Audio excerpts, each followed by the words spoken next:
Batting second is shortstop number 8, Emily Sternmatter. Batting third base. This is a test to ensure our broadcast capabilities are working. Tune in at noon as Georgetown and Seton Hall finish out a 3-game set. Batting fifth.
Hoya Softball is live from Washington, D.C. Welcome, everyone, to the Nationals Youth Baseball Academy here in the nation's capital. My name is Ben Curtis. Delighted you've chosen to spend some of your Sunday afternoon with us as the Hoyas and Seton Hall Pirates finish out a 3-game set near the Cherry Blossoms. Georgetown looking to salvage the final game of this 3-game set. Seton Hall took each of the past 2 games yesterday.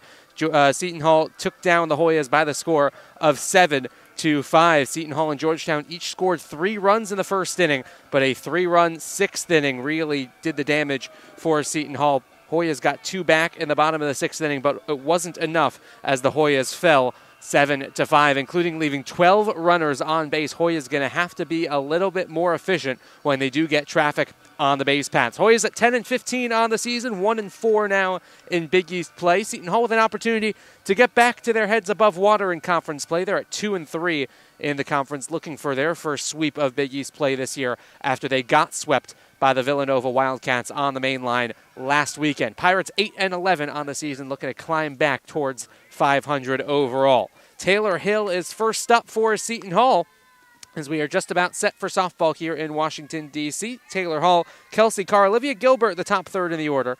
Katie Brennan, Caroline Hobbs, Leela Allen, Aaron Howard, Andrea Perez, and Lauren Kai, the rest of the order, as Kayla Dunn fires the first pitch in there for a strike. We're a tad early, 11:59 a.m. Eastern Time, 61 degrees at first pitch here. And after Friday, it was cloudy and fairly overcast. The last 2 days in D.C. have been absolutely perfect for spring weather in the nation's capital. 0-1-2 Hill is swung on and missed. It's 0-2 out of the hand of Kayla Dunn, who is getting her second bite at the apple against Seton Hall. Faced these Pirates in a start on Friday. Through 4 innings, gave up 6 earned runs. Allowed 5 hits. She did strike out 5, but she walked 4. We'll look to bring these strikeout numbers under control as Hill spoils that one foul.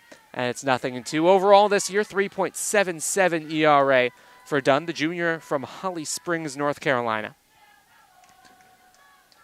After Julia Parker got the loss yesterday, back to the ace for Georgetown here on the Sunday afternoon as they look to avoid getting swept and pick up what would be win number 2 in conference play. Judah Hill is fouled away to the third base side again, and it remains 0-2. In that win for Seton Hall, it was an 8-4 contest on Friday. One win for Georgetown this year in conference play came in the final game of the series last weekend against DePaul, or rather the opening game of the series against DePaul, I should say. Hoyas were in Chicago to take on the Blue Demons, and this their first conference home weekend of the season, looking to avoid getting swept. Reiser stuck in Dunn's hand, and the count moves to 1-2 against Taylor Hill. .333 average on the season for Hill. 3 home runs and 7 RBIs. Has had a strong weekend. 4 for 8 so far here at Nats Academy. She's got an RBI. She scored 3 runs herself. This one's lifted foul again to the third base side. And we'll get out of play one more time. That's exactly what you want to do if you're Hill. Just get yourself on base and allow the rest of the order to bring you home. And 3 runs scored in 2 games for the leadoff hitter is just what Angie Churchill, the head coach for Seton Hall, would have in mind. 1-2 offering from Dunn. Popped up in the air, shallow center field. The shortstop is Strittmatter, and she'll track it down. And there's one away. The defense for Georgetown from left to right in the outfield. It's Sculo, Turner, and Park. Corner of the infield is Nia Campos at third, Cameron Wincher at first. Middle of the infield at second base, Brooke Rebhand, and at short we've already met, Emily Strittmatter. And back behind the plate today to catch Kayla Dunn is Pardini.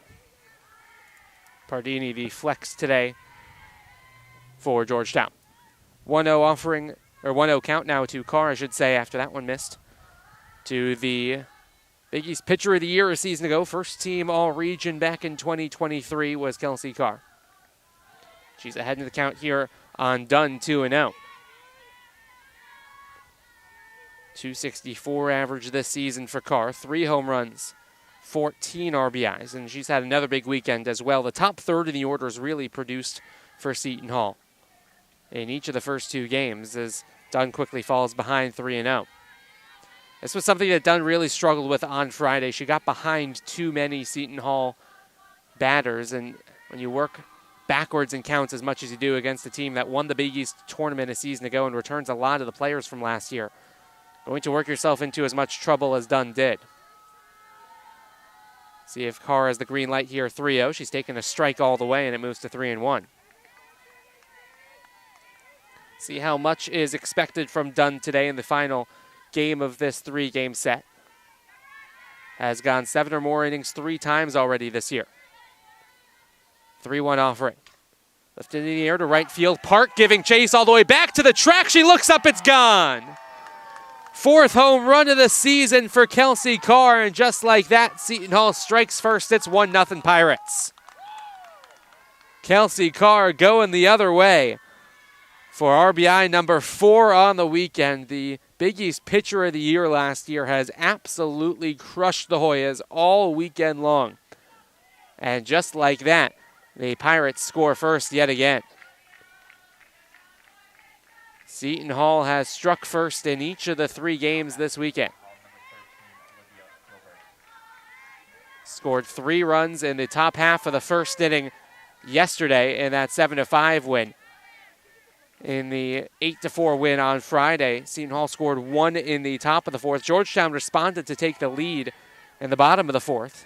And then the Pirates put up a 5 spot in the top half of the 5th, and that was just about that. Seton Hall added 2 more in the 7th. Hoyas 1 in the bottom of the 7th wasn't nearly enough. First pitch to Gilbert misses up high and outside, and that's 1-0. But that's what we were talking about with Dunn falling behind to really good hitters. Puts her in a spot where she knows she's either going to have to concede the walk or put a pitch a little bit further into the center of the zone than she would have wanted, and hitters as good as the Seton Hall Pirates will really make you pay for it. This team that went to the NCAA tournament last year by virtue of winning their first conference tournament title since 2005. Went to the Austin Regional, lost both games down deep in the heart of Texas. 2-0. 2 balls and a strike now to Olivia Gilbert. .254 average on the season, 3 home runs, 12 RBIs for the junior from LaSalle Academy.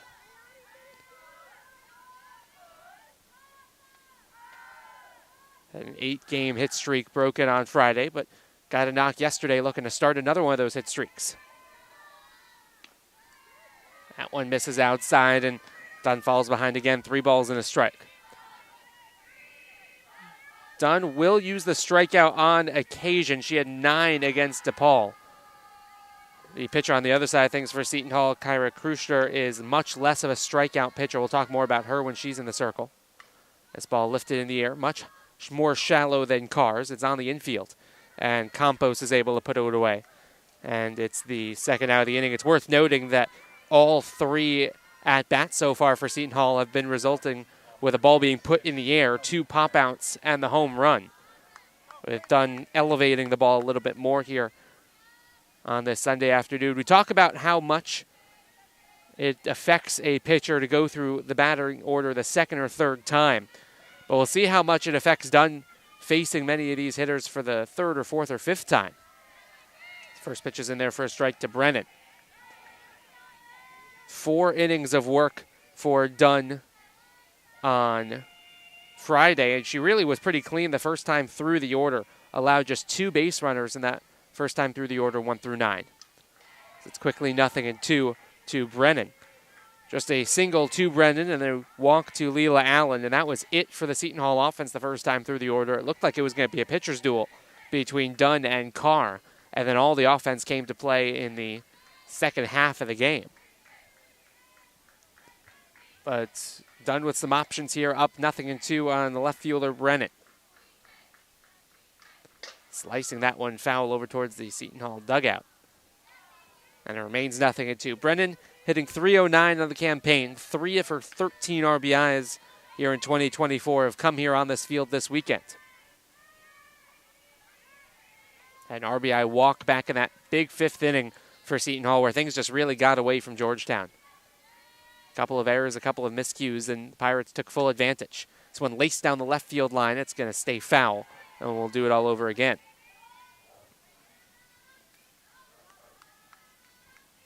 For Seton Hall, an opportunity to pick up a conference sweep, something that doesn't happen all that often.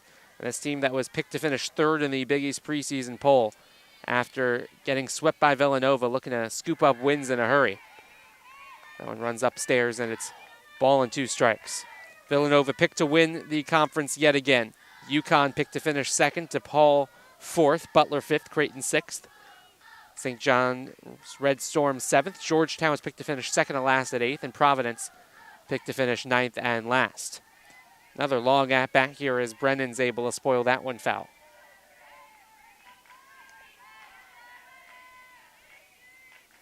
Last conference sweep for Seton Hall came in the 3rd to last conference series of the year a season ago against that Providence team that was again picked to finish bottom of the Big East this year. Pirates run-ruled the Friars in 2 of the 3 games. So 1-2 runs upstairs, it's 2-2. 10-0, 11-1, and then 9-3. I was in Providence as well. Also swept DePaul in Chicago. So certainly no strangers to sweeping road conference sweeps. This ball is hit well out into center field. Turner going back towards the wall. She's not going to get there as it bounces off the middle of the wall, and it's a stand-up double, I should say, for Katie Brennan. And the first inning stays alive for the Pirates. In total, by the way, for Seton Hall, they had 4 conference sweeps last year. We already talked about the earlier 2.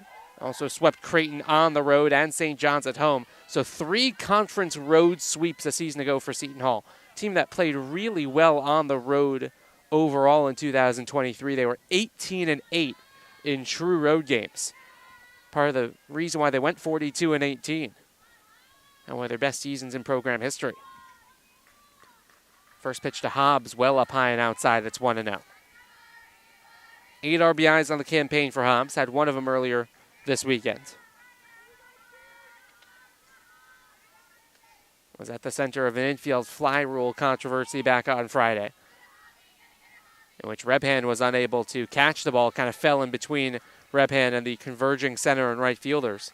It had dropped, but the umpires had already put the infield fly rule in effect.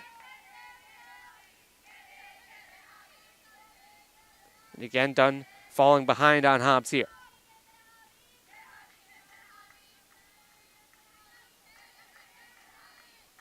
2-0.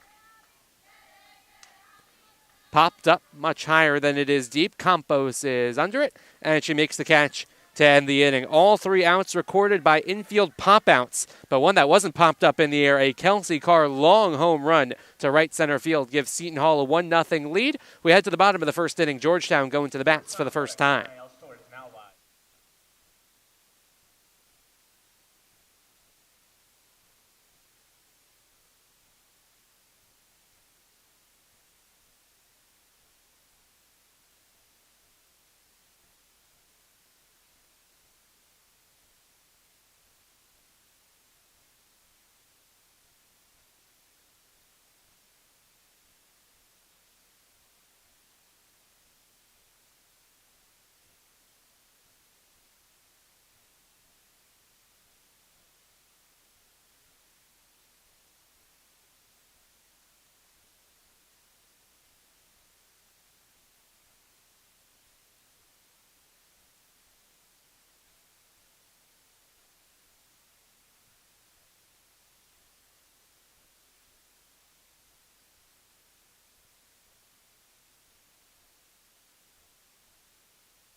Bottom of the first inning, and Georgetown already chasing the game by the score of 1-0. They'll look to get it back with a lineup of Brooke Rebhan, Emily Stripmatter, Nia Campos, Cameron Wincher, Macy Levitt, the top 5 in the order. Gabby Park bats 6th. Kayla Dunn, the pitcher, is slated to bat 7th. We assume she'll hit for herself. Gianna Sculo, the left fielder, batting 8th, and Claire Turner, the center fielder, to round out the order. First pitch to Brooke Rebhan, misses low and inside out of the hand of Kira Krusher, sophomore from East Islip, New York, from Great River, New York, rather. East Islip High School out on Long Island. 1-0 offering from her to Rebhan is in there for a strike, and it's 1-1. Yesterday, Krusher picked up her first career save. She threw 1 inning to shut the door on the Hoyas. And it was a pretty clean inning, only 1 walk as the main blemish. And Kira Krusher's 1-1 is in there, swung on and missed for a strike, and it's 1-2. Campos Rebhan looking for her first hit of the weekend. She's 0 for 7, does have a run scored. Krusher, a really dangerous weapon for Seton Hall to put in the circle on a Saturday. Game yesterday was started by Sydney Babbick, went 6 innings, and then Krusher shut the door. It's 1-2. But Krusher was just a 2.33 ERA. She's equally comfortable starting and coming out of the bullpen. This is start number 5. She's made 3 pen appearances. 10 strikeouts, 13 walks. Has struggled a bit with the extra base hits, has allowed 6 of them so far this year. This one bounced over towards the shortstop. That's Perez. Long throw against the speedy Rebhan, did just enough to get her for out number 1. It's another solid play by Perez, who's very sure-handed. Rest of the infield for Seton Hall is Allen at third, Hobbs at second, Gilbert at first, Brennan, Kai, and Hill, the outfield from left to right for the Pirates. And Aaron Howard back behind the plate, catching Krusher.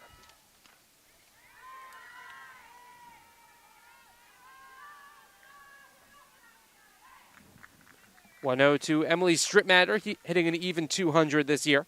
Also looking for her first hit of the weekend. That's been one of the storylines. The top third in the order talked about how prolific the Pirates have been 1 through 3 in that 1-2-3 punch of Hill, Carr, and Gilbert.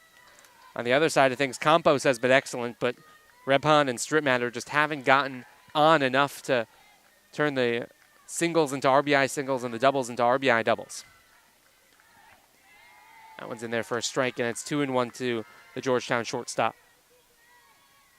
2 complete games so far this year for Krusher. As we said, not a huge strikeout pitcher. Her season high in strikeouts is just 2. That's happened 4 different times already this year. This one bounced to the right side and through. And the right fielder, Hill, tried to go to first. And Strittmatter was already across the bag for her first knock of the weekend.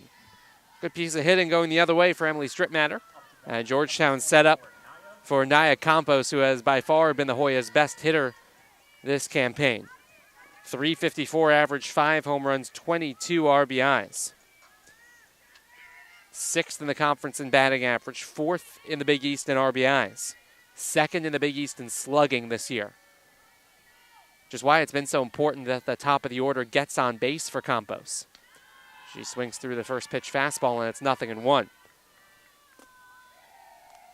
It does just fill you with so much more confidence as a pitcher when you're able to face somebody who has the numbers that Campos does this year without any on base. But Strittmatter, who's got good speed and 2 stolen bases this year, is looming on first. It's not a bad spot for an 0-1 for Krusher, but it's out of the zone, and it's even up at 1-1. Sophomore from Tucson, Arizona. It's been exceptionally consistent this season. Once she got her first hit of the season against Louisville, all the way back on February the 10th. Her batting average hasn't dipped below 300 since. Swings through that one, though, and it's 1-2. So had a big-time weekend, 3 for 6 with 3 RBIs. She's got to feel good for her because in her freshman season against the Pirates last year, she went just 1 for 8. Getting a little bit of revenge on Seton Hall individually, but trying to power Georgetown to salvage the final game of this 3-game set. All fouls away, and it remains 1-2. It's a Georgetown team that will run quite a bit. 21 stolen bases on the season. They're 21 for 30, which is 70% on the base paths. Strittmatter with 2 of her own. Not running on the 1-2. One sails high. Count moves to 2 balls and 2 strikes to the Tucson, Arizona native.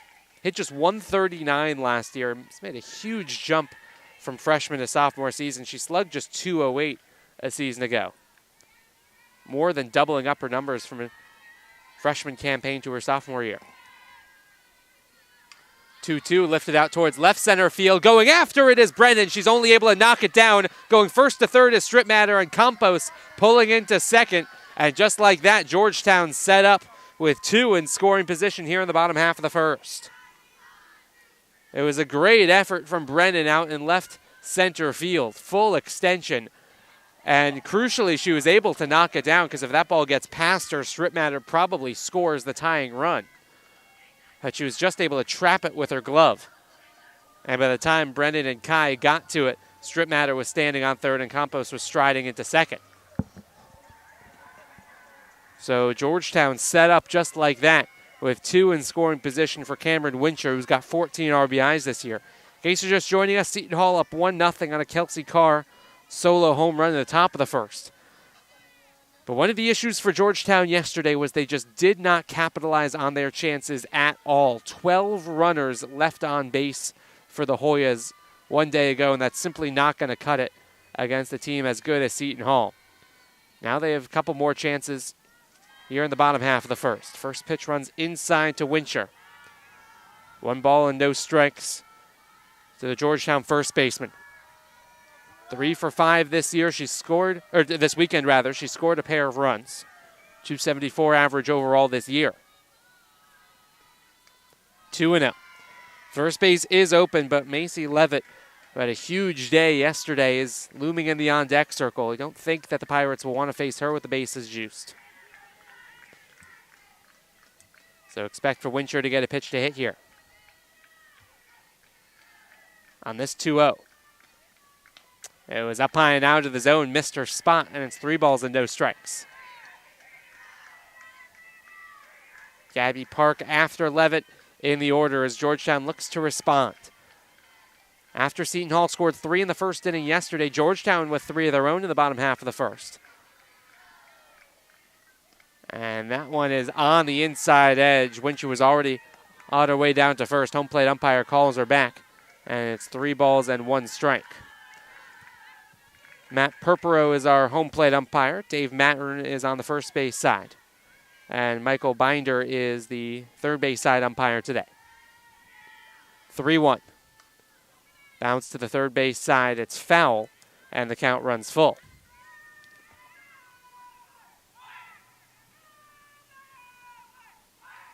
So good job by Krusher to work her way back. And we'll see what she opts for here with this payoff pitch to Wincher. 14 RBIs on the campaign for Wincher. Graduate student from Houston, Texas, the Michigan State transfer. And the 3-2 is on the outside edge, strike 3. That's a big-time second out for Krusher, who worked her way all the way back from down 3-0 in the count. Painted the black on the inside corner, then on the outside edge. And just like that, there's 2 away for Levitt. Had a 3-run homer for Georgetown yesterday. 2 for 4 on the weekend is Levitt. It's her second long ball of the season. Has 10 RBIs this campaign. That's a pitcher's pitch. Excellent spot for Krusher right underneath the hands of Levitt. And it's 0-1. Fastball seems to be locating better for Krusher than the off speed. We'll see if she goes right back to it. She does, and it's quickly 0-2. So after falling behind 3-0 in the count to Wincher, 5 consecutive strikes recorded for the Seton Hall pitcher, and just like that, an escape hatch opens up out of this bottom half of the first inning.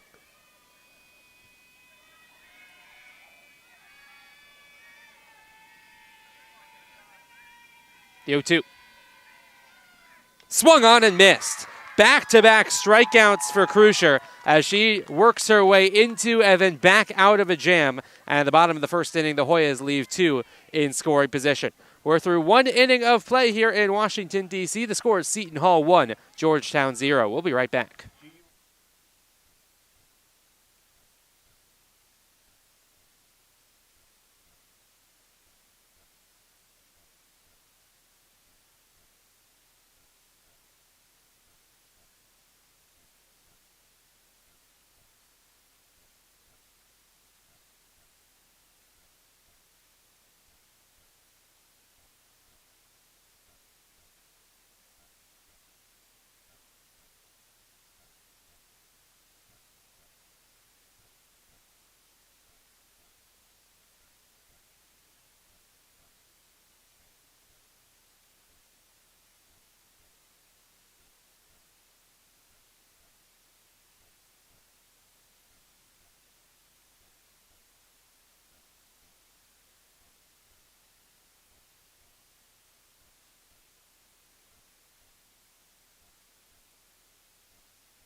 Top 2 here in the nation's capital. Ben Curtis with you on the Georgetown YouTube page as we welcome you back into Nats Academy, where Seton Hall has a 1-0 lead, courtesy of a Kelsey Carr solo home run in the top half of the first. Leela Allen is first up for the Pirates, and she takes one out of the zone. Georgetown with an opportunity with 2 in scoring position and only 1 out. Were unable to bring anybody home. That was a big-time issue in the 7-5 loss and the 8-4 loss, as a matter of fact. Coming into play today, Georgetown 5 for 16 with runners in scoring position. They're now 5 for 18, a 277 average.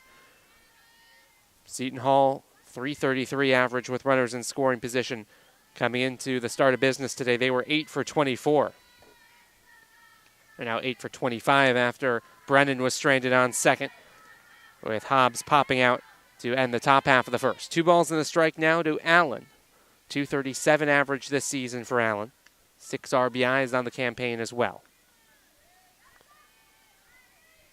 3 for 6 with an RBI this weekend. Can't catch up to the fastball, and it's 2-2. Good bounce back weekend for Allen. Started the season with hits in 4 of her first 5 games. Came into the weekend 0 for her previous 13. So well done by Allen to kind of right the ship. The 2-2 spoiled foul. And we'll do the 2-2 all over again. This has been a theme for Seton Hall all weekend, working deep into counts, especially against Dunn. Fouling off pitch, and waiting for that pitch to really do some damage on. Aaron Howard, Andrea Perez also due up here in the top half of the second as the Pirates look for more. This one bounced to the first base side and foul again. Already a little bit of action in the Georgetown pen. Looks like it's Julia Parker. We'll see how long Kayla Dunn is going to be allowed to pitch in this one. That could just be normal work in the Georgetown pen, getting set for the rest of this week. Count will run full. Next weekend is going to be one of the toughest tests for Georgetown all year. They head up I-95 to take on the top team in the preseason poll, Villanova, who fell to Seton Hall in the Big East Tournament Championship game a season ago. Pirates denying the Cats a three-peat. 3-2 out towards left field. That's Sculo's territory, and she's there to put it away for out number one. All 4 outs for the Pirates have been recorded in the air against Kayla Dunn today. In fact, every single at-bat has ended with a ball in the air. The 4 pop outs, the home run, and then the long double off the wall. See if Aaron Howard continues that trend. 2 for 7 this weekend. Pair of RBIs for Howard, the catcher. Takes the first pitch in there for strike number 1. Sophomore from Skillman, New Jersey, staying pretty close to home to play for the Pirates.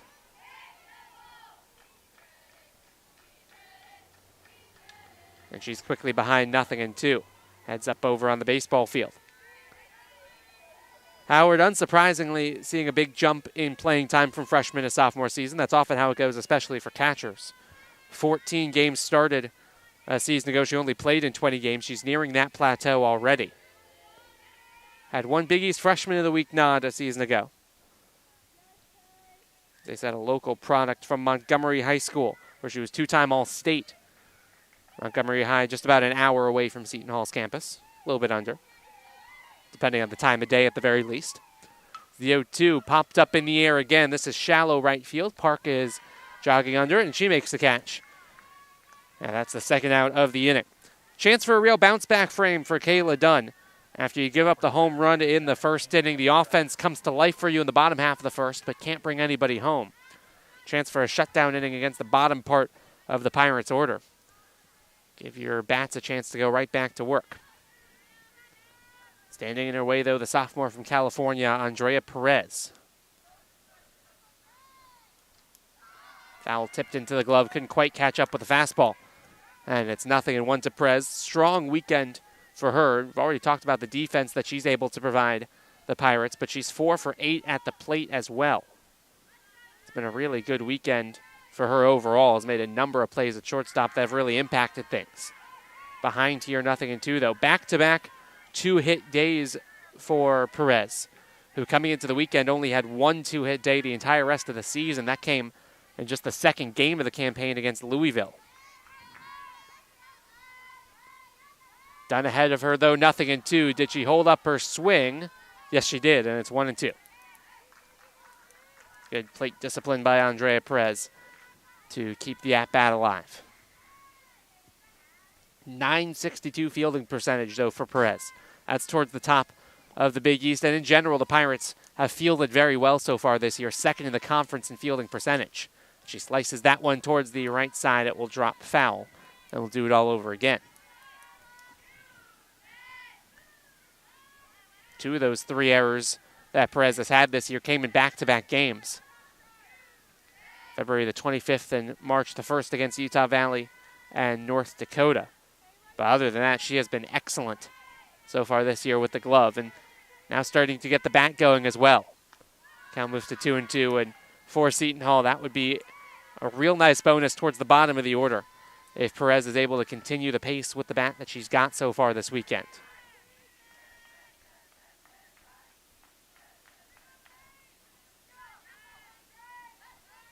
2-2. Popped this one right back to Dunn, And that will end the inning. That is 6 pop-outs for the 6 outs that Kayla Dunn has been able to record as she goes 1, 2, 3 through the Seton Hall bottom of the order. Back to the Georgetown Bats when we return to the nation's capital. Pirates up 1-0.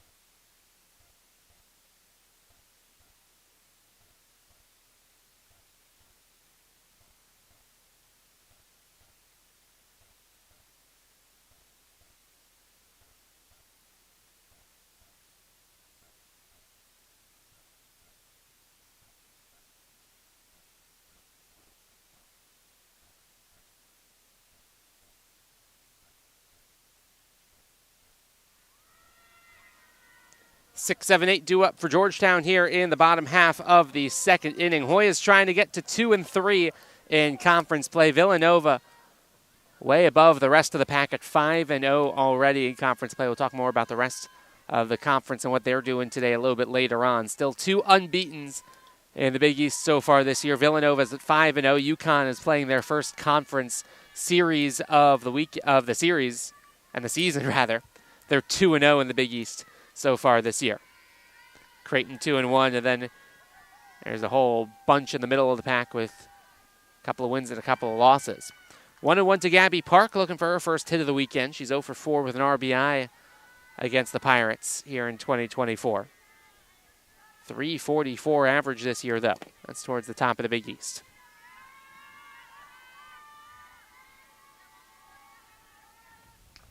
Swings and misses at that one, though.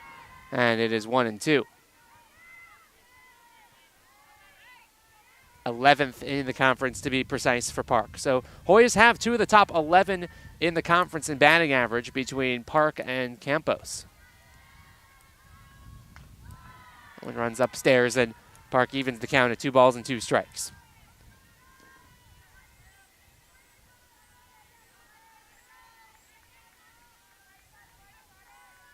Park, if she does get on, be a minor threat to run. 1 for 2 in the stolen base department so far today as the Hoyas looking to manufacture a run, but she won't get on base this time. 3 consecutive strikeouts dating back to the end of the first inning for Crucier. That's a new season high. She's only 2 off of her career high. We talked about how she hasn't utilized the strikeout too much so far this season, but she needed a strikeout for that second out at the bottom of the first. With a runner at third and less than 2 outs, Hoyas had the opportunity for the productive out to even up the game. Instead, 2 strikeouts looking and 1 swinging in the last 3 batters that Crucier's faced. First pitch is off the plate to Dunn, and it's 1-0. Dunn hitting just 167 this year. 5 RBIs in the campaign. She's 0 for 1 at the plate this weekend.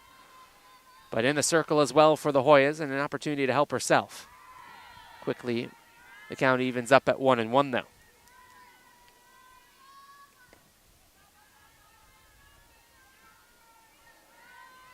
Crucier, one of the more deliberate workers on this team.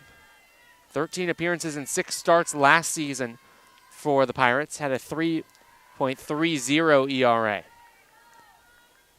Was a little bit more of a strikeout pitcher last year at 38 strikeouts through 46 innings of work.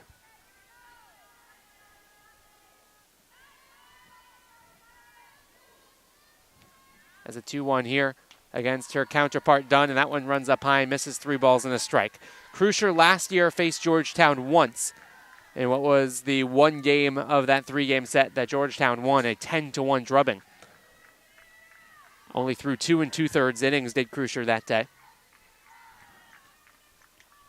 She works the count full, and she didn't really get a ton of help from her defense. In 2 2/3 innings, gave up 1 earned run, but 3 more unearned runs. Conceded 4 hits. She did walk 3 batters and struck out 2, and she did give up a home run. Things kind of fell off for Seton Hall in that game. 3-2 fouled away to the first base side. Seton Hall took 2 of the 3 that weekend, though, And the two games were relatively close that Seton Hall won, and then Georgetown just unloaded for the final game of that three-game set. Seton Hall won the first two games 4-2 and 3-2. As that one is just off the inside edge. And the run of three consecutive strikeouts is broken by a Kayla Dunn walk. First free pass of the day that Crucier issued. In that Georgetown-Seton Hall game to finish off the three-game set in South Orange almost exactly a year ago today. It was March the 18th of 2023. I guess if you include the leap day, it's 365 days ago. Georgetown was only up 2-0 after 5 innings, and then the wheels just kind of fell off the Seton Hall wagon. The first pitch to Sculo is just off the plate. It's 1-0 to the lefty hitter. 4 runs in the 6th, 4 runs in the 7th for Georgetown.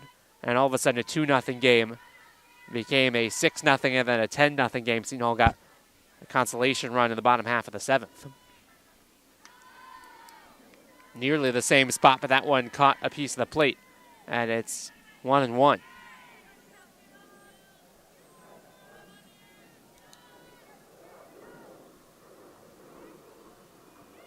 Ball and a strike to Sculo is 5 for 20 this year. It's a .250 average.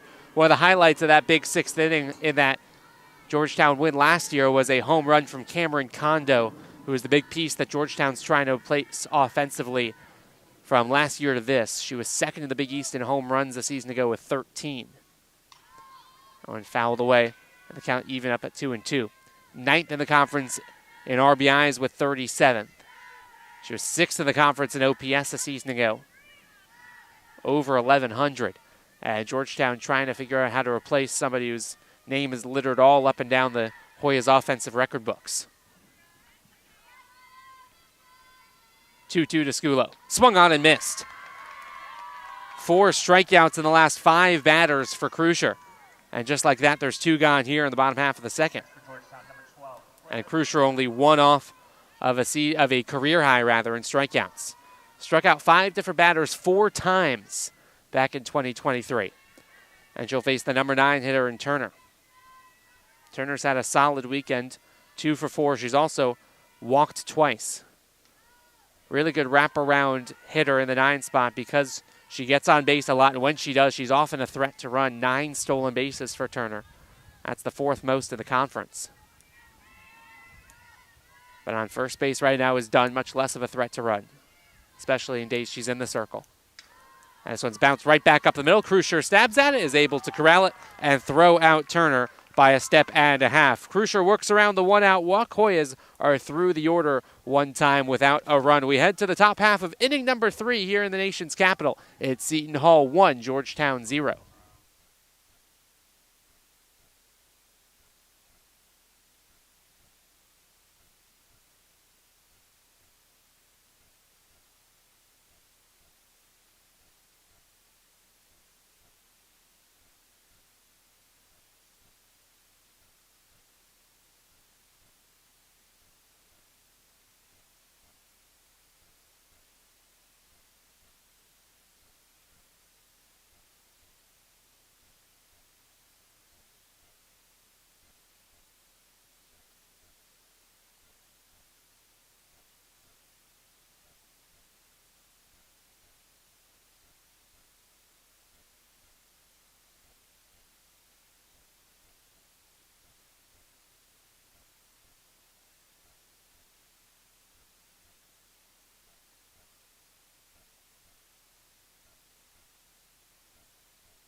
(9-1-2) due up for Seton Hall here. So welcome back to Nats Academy. Ben Curtis with you from Washington, D.C., where it is sunny and warm and the cherry blossoms are starting to bloom.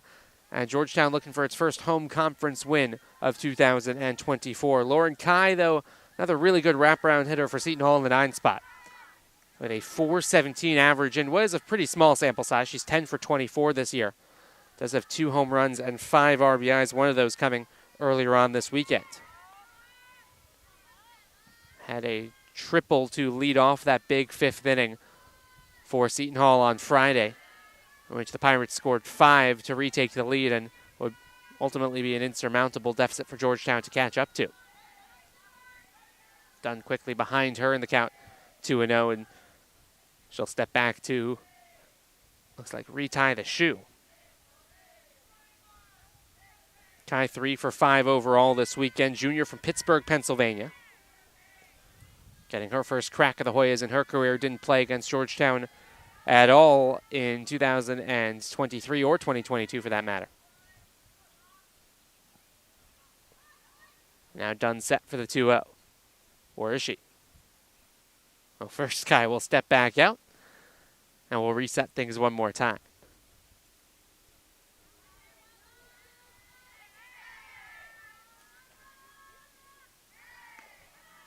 Evans in there for a strike, and it's 2-1. Kai led off innings twice in that big win on Friday. That's exactly what you want from a wraparound hitter, because in one of those 2 times, as I mentioned, she had that triple to kickstart the rally. That one runs downstairs, 3 balls and a strike to Dunn. In case you're just tuning in, Kelsey Carr solo home run, and the second batter of the game over the right center field wall is the difference right now. It's the only run of the contest. Seton Hall leads at 1-0. All 6 outs that Kayla Dunn has recorded have been in the air. And the first walk of the day is issued to the number 9 hitter in Kai. And just like that, the Pirates have their first base runner since the first inning. A run of 4 consecutive Pirates sat down by Dunn is snapped. And the lineup card will flip around for Taylor Hill. The 2022 Big East Freshman of the Year. Became just the 2nd Seton Hall Pirate to ever get that award. His first team All-Big East that year as well. Followed that up with a really solid sophomore campaign at .356 with an OPS over 1,000. She lifts this one out towards left field. Skulo's first step was in. She's able to track back, though, and run it down, and there's one away. Hill hit that one on the button, but Skulo was able to corral it, and there's one gone for Carr. Home run number 4 on the season for Kelsey Carr. Her last time up at the plate.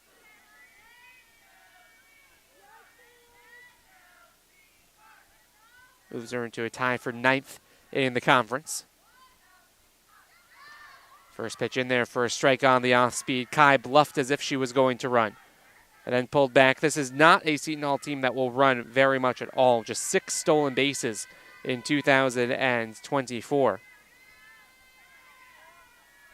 Kai, for her part, is 1 for 2 in stolen bases so far this year. Dunn moves ahead of Carr this time, 0-2. She fell behind on Carr for that home run. She had to groove one, and Carr made her pay for it. Half of the Seton Hall stolen bases this year have come from one player, Miranda Arruda, who we could see later on today as a pinch runner. 0-2 swung on and missed. Got her with the riser. And Dunn gets a little bit of revenge on Carr after the home run in the first inning. A strikeout here in the third, and there's 2 gone. It's the first out recorded by Dunn, not in the air. First 7 of the contest were all flyouts and pop-outs. Now here's Gilbert, who popped out to the third baseman Campos back in the first. This one's in the air as well, but much deeper to right center field, giving chase as Park on the track, and she makes the catch to end the inning. Gilbert gave it a ride, but the Nats Academy Park was able to hold it in. A leadoff walk to Lauren Kai, but then 3 straight sat down by Kayla Dunn. We head to the bottom of the third. Georgetown looking to come back from a 1-0 deficit when we return to D.C.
Bottom of the third here at Nats Academy in the southeast corner of Washington, D.C. And the top of the order up to the plate for Georgetown. Brooke Rebon will start things off. Squares to bunt, pulls back and takes one out of the zone. And it is 1-0 to the Hoyas second baseman. 0-for-1 with a ground out to start the day offensively for the Hoyas. Looking to avoid getting swept in their first home conference series of the season. 1-0 this time, Rebon not showing bunt, and it runs outside. And it's 2-0. First home games of any kind this season for Georgetown, who last year was just over 500 at home, 8-7. Really struggled in true road games, 5-14. Talked about how good the Pirates were away from home last season. That was one of the big differences between the Pirates and the Hoyas from last year. Last year, I should say, Hoyas were also tested with a really tough first home conference series of the season. That one runs outside, and it's 3-1. They hosted Villanova. Actually took the first of the 3 games from the Cats 8-3. Then were outscored 24-8 in the final 2 games. Lost both of those here at Nats Academy. That one just off the inside edge, and Rebhan is aboard. Second free pass of the day that Krusher has issued. And Rebhan, who has 4 stolen bases so far this year, is standing on first base. We'll see if Georgetown head coach Pat Conlon puts the game in motion. Conlon in her 17th season at the helm for the Hoyas, the program's only Division I head coach.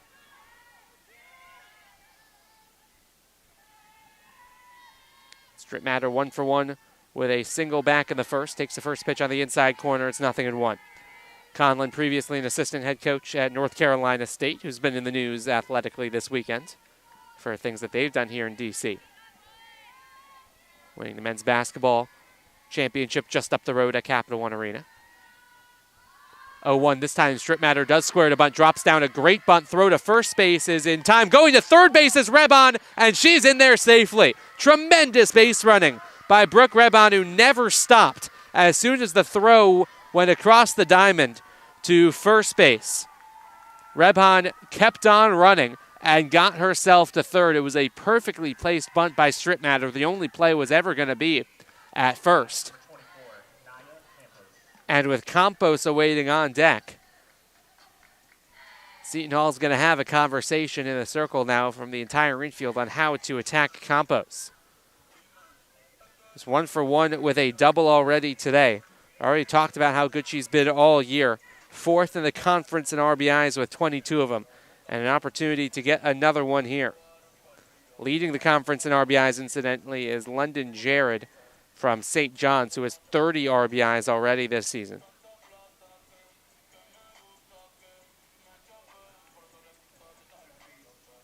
But a big opportunity for Georgetown to equalize or perhaps take the lead here through Campos and Winchell waiting on deck. You know that Krusher would love another strikeout here. And Georgetown, who is 5 for 18 this weekend with runners in scoring position, including 0 for 2 today, with another bite at the apple. Infield draws in for the Pirates. First pitch to Campos. In there for a strike. Good pitch on the outside part of the plate. Not a ton Campos can do with that. Outfield shaded in towards right. That's Hill.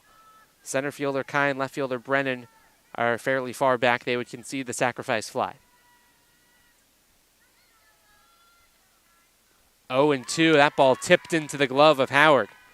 And just like that, Krusher going back to the fastball. That's where she went for those 2 strikeouts of Winchell and Levitt when they were 2 in scoring position back in the first. Relied pretty heavily on the fastball. And we'll see if she goes right back to it here up 0-2. She does, and Campos lays off. With the runner at third, Rebhan with good speed. Krusher can't afford to extend the strike zone too much because anything that gets past Howard, there's not a ton of room at Nats Academy, but there's enough to probably score Rebhan. 1-2. Lifted in the air. It's going to get foul, though, and out of play. Anything that is into the outfield is probably going to be enough to score Rebhan. who runs really well, as she's already displayed here in this inning. But for this Georgetown team that left a dozen runners on yesterday, simply cannot afford to let too many more of these chances go by the wayside. 1-2, lifted in the air, left field, that will do the trick. Brennan makes the catch, Rebhan tags, throw comes in, it's cut off.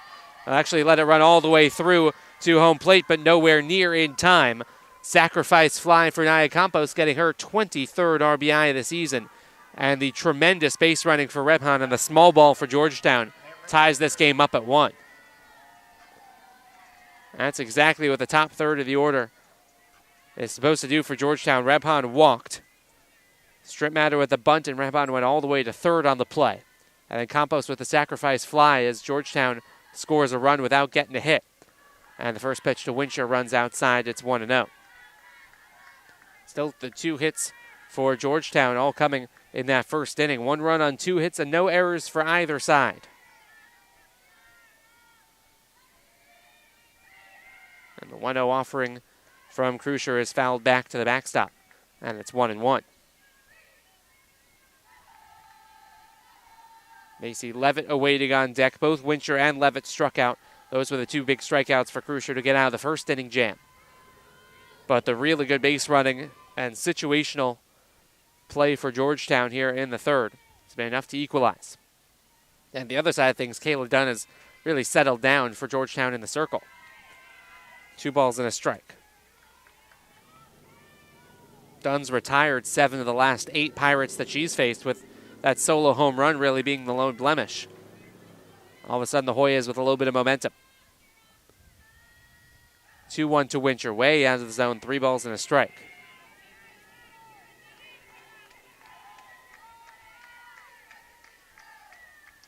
So that won't improve Georgetown's batting average with runners in scoring position.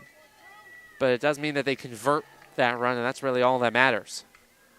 So the ball popped up over towards the first baseman. Gilbert going to be a tough play as she flips to Hobbs, who was right there just in the nick of time to get Wincher and end the inning. But not before Nia Campos with a sacrifice fly, her 23rd RBI of the season, equalizes this game at 1. We head to the 4th inning right where we started, back to square one, tied as we head to the 4th.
Middle third of the Seton Hall order as we welcome you back to Nats Academy and get set for the top half of the 4th inning. Kayla Dunn, who gave up the solo home run back in the first and has been pitching with Georgetown playing from behind for much of this game, now can pitch from square one again. We're all tied up at 1 apiece after the sacrifice fly from Nia Campos in the bottom half of the 3rd. Through 3 innings of work, Dunn has allowed just the 1 earned run on 2 hits. She's walked a batter. She has struck out a batter. And she has this 0-1 count on Katie Brennan. That one missed up high and outside. Brennan with one of those 2 hits, a double back in the first off of the middle of the wall in left center field. Set up Seton Hall for an opportunity to double their lead, but then Hobbs popped out to the 3rd baseman to end the 1st inning. And since then, Dunn has really settled in. Off-speed pitch couldn't quite find the zone, though. It's 2-1. So staying in the bottom half of the 3rd inning, Dunn has retired 7 of the last 8 batters she faced. And after it was smooth sailing the first time through the order back on Friday for Dunn, little bit more trouble the first time through the top of the order, and now has settled in more as the game has gone on. This went out towards left center field, though, and that will get down in front of Skulo for a base hit. Wide turnaround first for Brennan.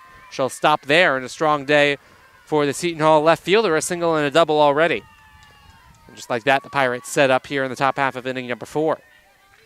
Brennan with 2 of the 3 Seton Hall hits, and Hobbs will step up to the plate next. Hobbs is 0 for 8 this weekend. She went just 1 for 8 last weekend at Villanova with a walk, so still trying to find her sea legs in conference play. But a batting average that sits right around 300 overall this year. She squares to bunt. She drops it down to the first base side. Going to be a tough play for the catcher, and out at first, but just barely. Pardini was able to get Hobbs, who runs well and who dropped a perfectly weighted bunt down. Pardini got out of her crouch really well to make the play and retire Hobbs, but Seton Hall trying to answer the Georgetown small ball with some of their own here in the top of the 4th. And they have a runner in scoring position for Leela Allen. Seton Hall 8 for 25. That's a .320 average this weekend with runners in scoring position. Off speed, Dunn goes again. Froze Allen, who was expecting a fastball on the first pitch. 0-1 to the third baseman. 3 for 7 now this weekend. Only 2 extra base hits all year for Allen. A third would surely give Seton Hall the lead. Brennan runs pretty well for a cleanup hitter out at left field. 1 for 1 in her stolen base attempts this year, but doubt that she'll be trying to steal third in this kind of spot. Gets a good secondary lead, though. She watches Allen take a pitch up high. 2 balls and a strike. Allen flew out to the left fielder, Skulo, back in that second inning.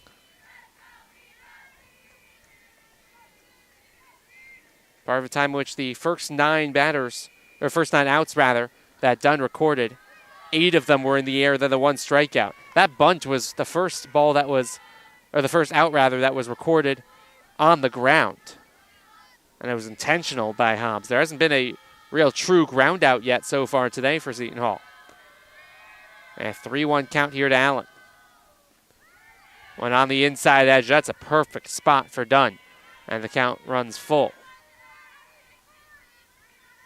Kayla Dunn trying to work through her 4th inning. She only got through 4 innings against Seton Hall on Friday.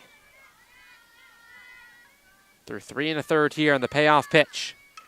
Hit to the third base side. Campos watches the runner back and throws across the diamond. There is that first true ground out of the day.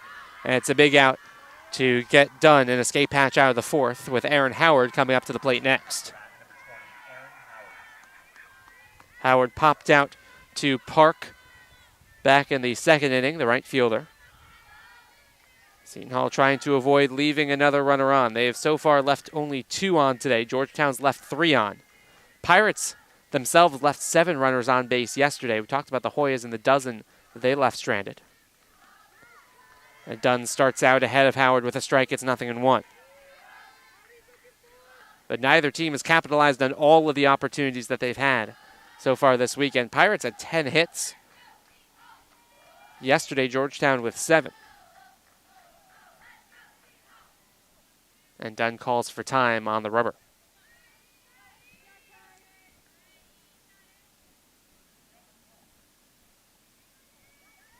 Seven RBIs this campaign for Aaron Howard. Has her 8th over there on second in the form of Brennan.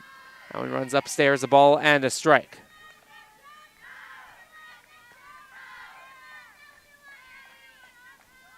And Howard, the hometown kid, with an opportunity to give the Pirates the lead right back as Seton Hall looking to get back to 500 in conference play. Got swept by Villanova, looking to turn the tides and sweep Georgetown. That one runs upstairs as well. 2 balls and a strike now is done. Tries to get out of this 4th inning. The single to Brennan, the bunt from Hobbs to move her to second, and the ground out from Allen.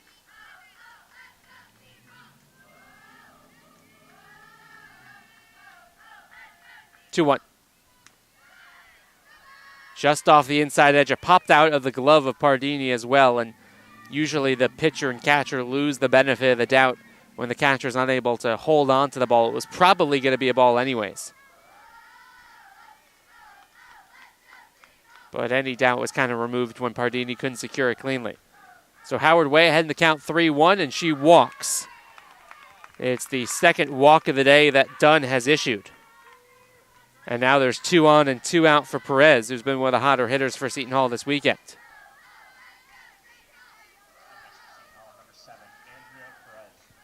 Perez popped out to Dunn to end the second inning. It was the only 1-2-3 frame that Kayla Dunn has had so far today.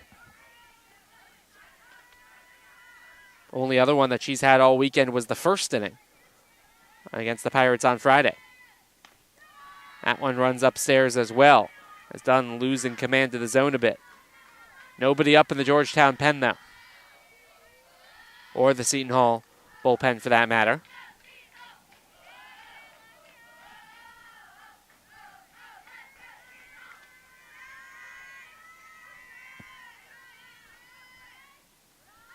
Off speed, stuck in the hand a little bit too long, and it runs upstairs, and just like that, it's 2-0.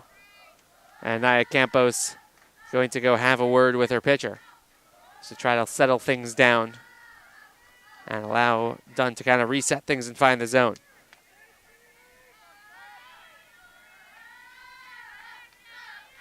"46 walks coming into play today, now 48 walks in about 78 innings of work for Kayla Dunn.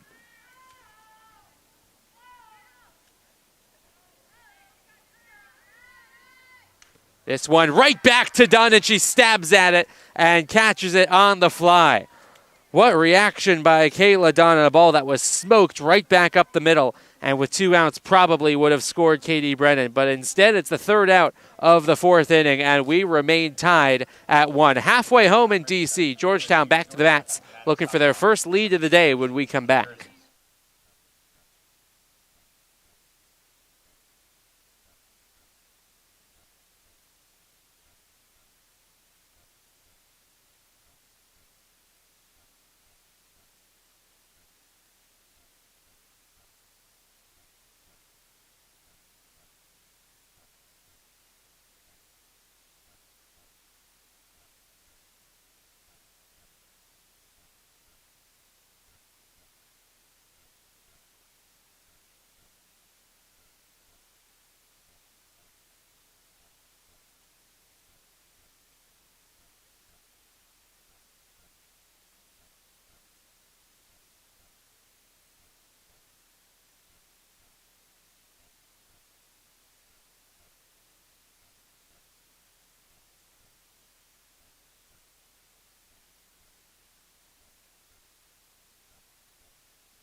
Seton Hall threatens in the top half of the 4th inning, but can't bring anybody home. And now it's Georgetown's turn to go to the bats in inning number 4. They'll send 5, 6, and 7 in the order to the plate, starting out with Macy Levitt, who takes one downstairs for ball number 1. Levitt struck out swinging to end the 1st inning, leaving 2 in scoring position. Graduate student transfer out of San Mateo, California.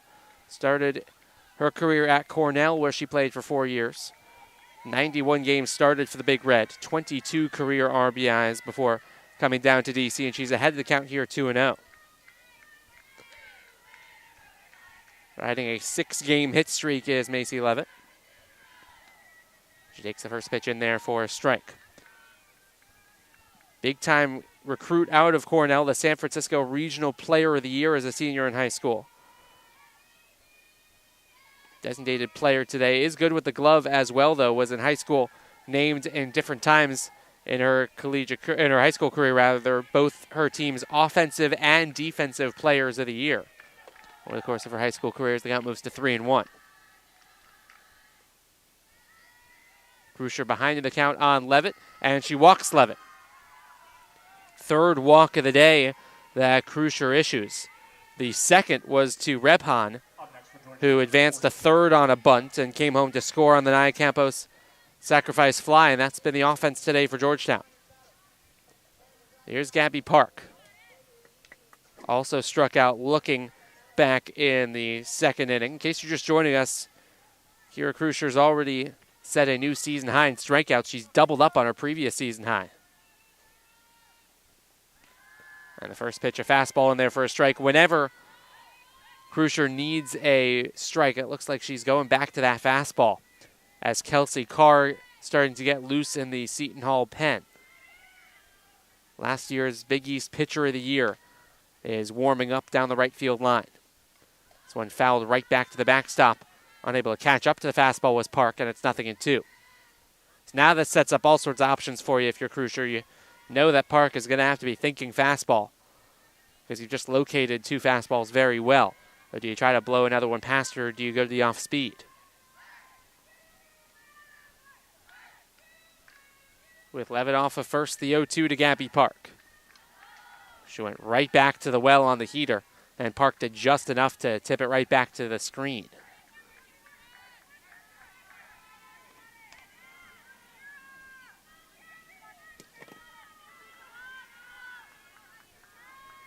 Park, a sophomore from New Jersey.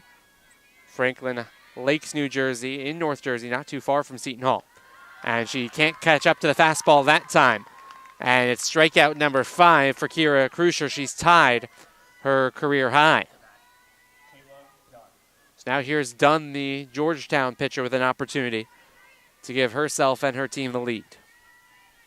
Levitt not a huge threat to run off of first. 1 for 1 in her stolen base attempts this year. First offering to Dunn, bounced out of the glove of Howard, and down towards second goes Levitt. She is in there.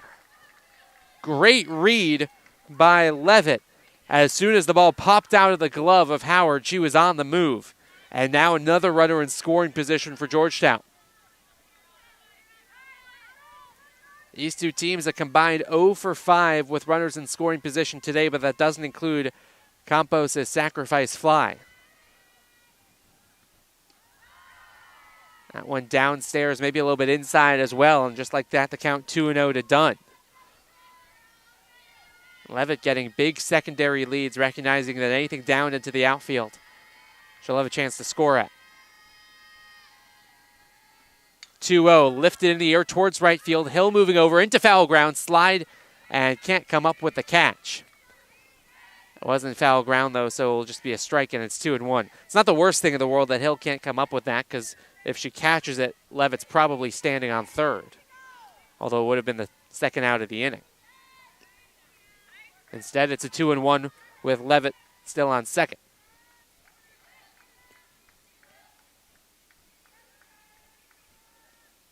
Dunn takes that one in there for strike number 2. And you'd have to imagine the way that Krusher's been pitching so far today and what she's had the command of, that she'll go right back to that fastball that she's used as a strikeout pitch all day long. 2-2. Again, spoiled foul. Went back to the fastball yet again. Hoyas looking for their first lead of the day. Led briefly on Friday. 3-1 after 4 innings. Before Seton Hall scored 5 in the 5th. 2-2. Bounced over towards the right side. Hobbs is there, easy enough to retire Dunn, but Kayla Dunn with some good situational hitting to move Levitt to third, and now the go-ahead run is just one base away, although there are 2 outs for the left fielder, Gianna Sculo. Or rather, Shulo, I should say.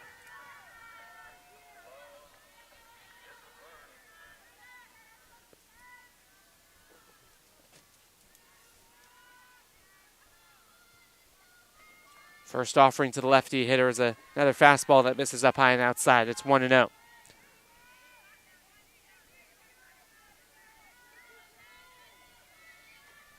Hoyas never led yesterday. Looking for what would just be their second lead of the weekend. Right back to the fastball again, and it's 1-1. And Krusher is relying really heavily on the heater at the moment to get her through the jams. Carr is done warming up in the pen for Seton Hall. Back to the fastball again, 1-2. Do you go back to the fastball one more time if you're Kira Krusher? Or do you go for the off speed against Shulo? He's got 4 RBIs this year. 1-2 offering. Back to the fastball, and she didn't miss it by much. Tipped it right back to the catcher. And Howard unable to catch it before it hit her chest protector. So do the 1-2 all over again.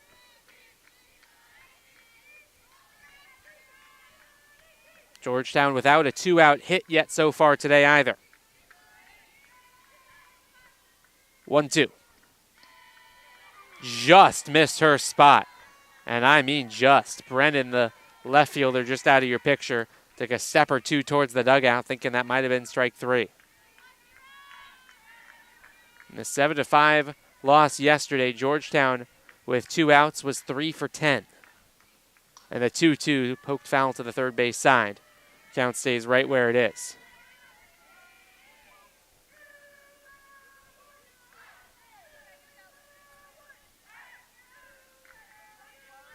Over the course of this weekend, including today, Georgetown with 2 outs, as hitting just 4 for 21. That's a 190 average. But Shulo with an opportunity to change that narrative here in the 4th. Fastball again just missed off the outside edge. And the count runs full to Shulo. Claire Turner awaiting on deck. Hoping to get a chance to hit here in the 4th and give Georgetown the lead. Payoff from Krusher to Shulo. Almost the same exact spot and the same result as Shulo with a couple of really good takes. And after a pair of walks here in the 4th, the runners are at the corners for Georgetown, and we'll see if that is it for Kira Krusher, with Carr having previously warmed up. And as the designated player today, would give the Pirates a bit of flexibility if she does come into the contest. As for the moment, the softball hasn't been asked away by the Pirates head coach, Angie Churchill, who's in her 3rd season at the helm of the Pirates, and it looks as though Krusher's going to stay in the game. But a big spot here for Claire Turner. 0 for 1 today, grounded out back to the pitcher. Krusher with a nice play on that comebacker that ended the 2nd inning, a 1-2-3 second frame. Much different spot here, though, with Levitt at 3rd and Shulo at 1st. First pitch is back to the fastball again, and another strike. And it's 0-1. See if Shulo is on the move to second to try to force a throw. And see if Levitt would eventually try to come home if that throw does go all the way to second. Running is Shulo. Throw not even going to be made. And Shulo will half walk, half jog the rest of the way to second. So 2 in scoring position now for the Hoyas. And a 1-1 count to one of the speediest Hoyas in the starting lineup, Turner.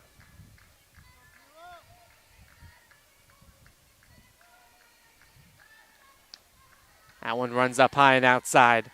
And it's 2 balls and a strike after Shulo advanced to second on the stolen base. First base is unoccupied, but the top of the order coming up. You'd have to imagine Krusher's going to want to attack Turner here before Rebhan gets a chance to hit with the bases full. But she's going to have to throw a strike here as the count moves to 3-1. Krusher had struggled with the walks coming into play today. 13 of them. She has 4 more here this afternoon.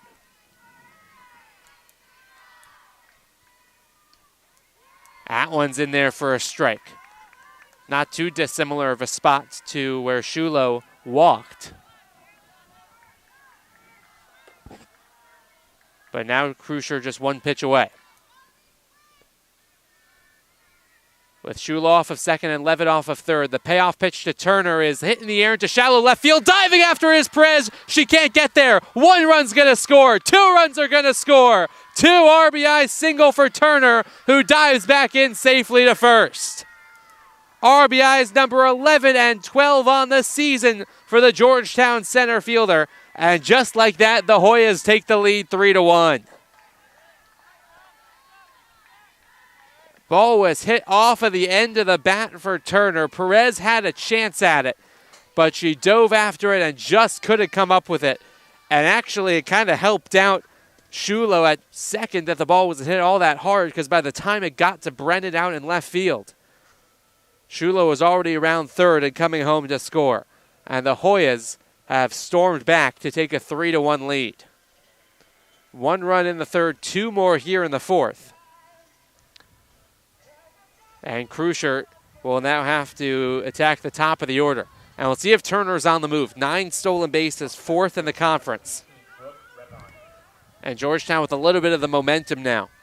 See if Pat Conlon and the Hoyas try to add on to it by putting Turner back in motion.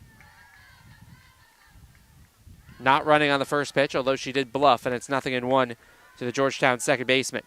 Repon's 0 for 1 today with a walk and a run scored. The Hoyas have just run the bases exceptionally well today. Heads up by Shula to get to second base to try to draw the throw, and she only scores that insurance run because she was standing on second. If she's on first, then there's at best for Georgetown runners at the corners. And a 1-run Hoya lead. And Krusher, who had the 2-strike count on Shula. Shula was able to work the walk. And Turner did the rest. Ahead here on Repon, 0-2. Count moves to 1-2 now as the pitch ran up high and outside. But it was the patience by Shula, who already has struck out once today, to see a couple of pitches that just were off the plate, lay off of them and draw the walk to allow Turner to do the damage. Runners on the move. Throw goes down to second base. Not in time. Our stolen base, rather, number 10 on the season for Claire Turner. That continues to pace the team and now moves her into a tie for third with Lexi Hastings up the top of the Big East stats. Kate Leonard from Butler leading the way, by the way, with 14. Jess Bianco from St. John's with 14 as well, as the 3-2, or rather the 2-2 is just off the plate, and now the count is 3-2.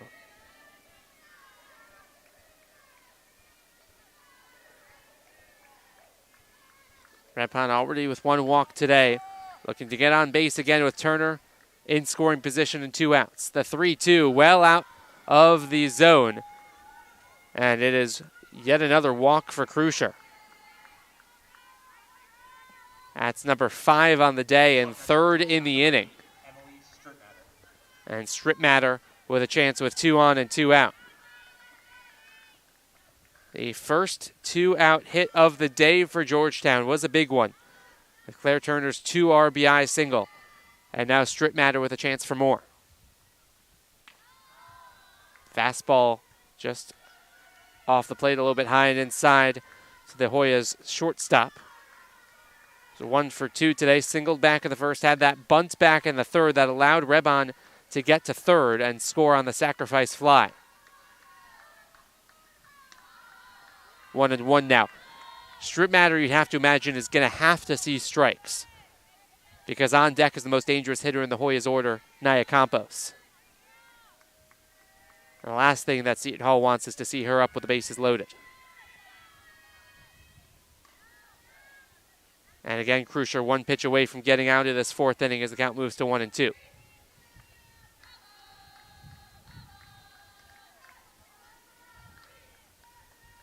Wind is blowing out and towards center field. There wasn't much wind to speak of at first pitch, but it's starting to pick up a little bit. Could help hitters who get into one towards the back part of the outfield. 1-2.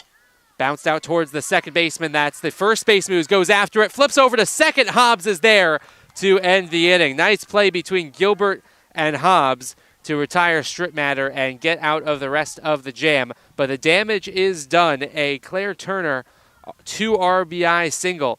And the Hoyas take a 3-1 lead. We head to the 5th inning. Seton Hall looking to get it back in D.C.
Well, the Hoyas have scored 3 runs in the past 2 innings to storm ahead to a 3-1 lead as we welcome back to Nats Academy here in Washington, D.C. Ben Curtis with you on Georgetown's YouTube page. Georgetown with 3 runs on 3 hits. Seton Hall with 1 run on 3 hits. Neither team has committed an error so far. And the first pitch from Kayla Dunn here in the 5th inning to Lauren Kai is in there for strike number 1.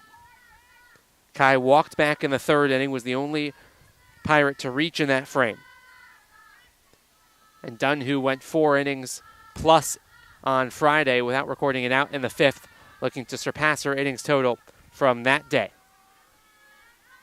Last time that Dunn threw a full 7 innings, you have to go back to March the 3rd, I should say, against North Dakota State, when she had 7 2/3 innings against the Bison and a 4-3 extra innings loss.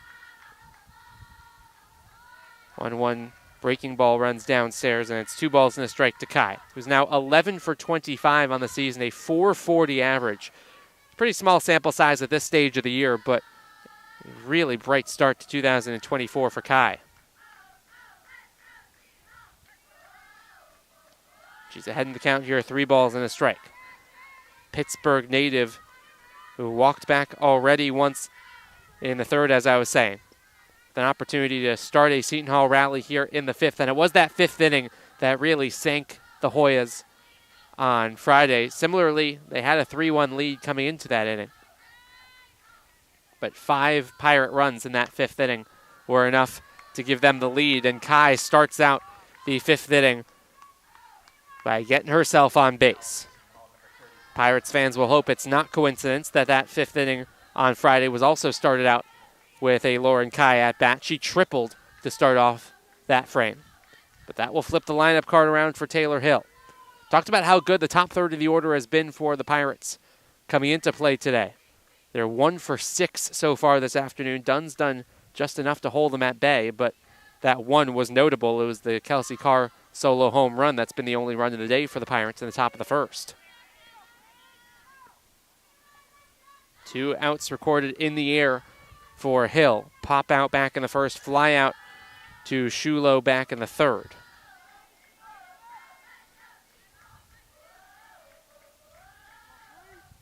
And the junior from Little Falls, New Jersey with a 1-0 count here.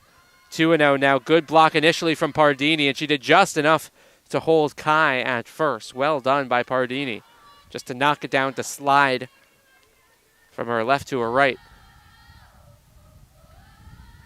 and keep the play alive. 5-game hitting streak for Taylor Hill in jeopardy at the moment. Ball sliced down the left field line. It'll hook foul and out of play. 2 balls and a strike now for the junior. Got a hit in every conference game so far this year. A double and a home run in the 3 games against Villanova last weekend.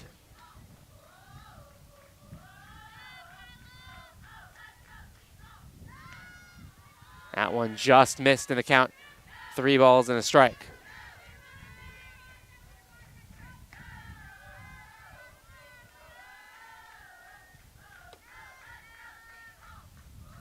Dunn again falling behind in hitters. That's been one of the common themes all weekend. Dunn's had a lot of success when getting ahead of hitters, has struggled when falling behind. He's able to work the count full, though. And we'll see if that puts Kai in motion. Again, the Seton Hall team just does not run very much at all.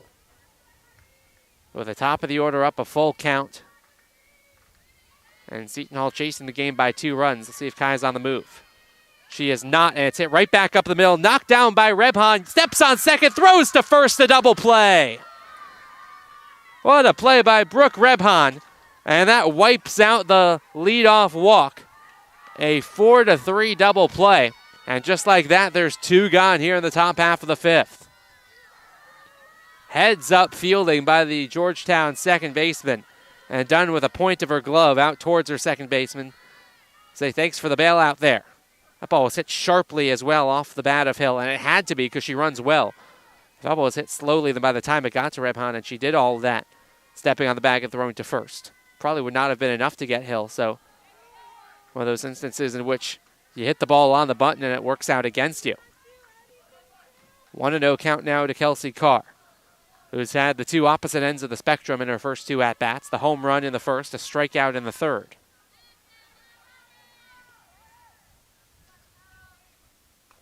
And she's way ahead of the count here, 2-0. As I said, the wind is blowing out. It's also blowing a little bit towards right, which will help out the lefty hitters trying to pull and the righty hitters going the opposite way. Carr went the opposite way for that solo home run over the right center field wall, which is one of the deepest parts of the ballpark here. And she gets into this one again. Right center field, way back and gone again. Second solo home run of the day for Kelsey Carr, and Seton Hall draws within 1.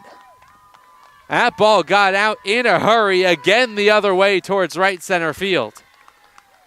And Kelsey Carr, with her 5th home run of the season, makes it a 1-run game again.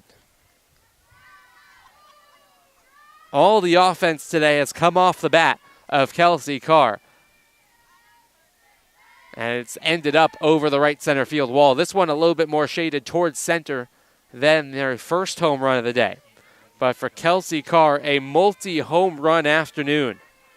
And just like that, the Pirates are within 1. But how big, then, does that make the play by Rebhan to get the double play? If she just gets the lead runner that time and Hill's over at first, then this game is tied. Instead, the Hoyas with the 1-run cushion. First pitch to Gilbert's in there for a strike. You knew coming into this weekend that Kelsey Carr was going to impress. Unanimous first team All-Big East a season ago.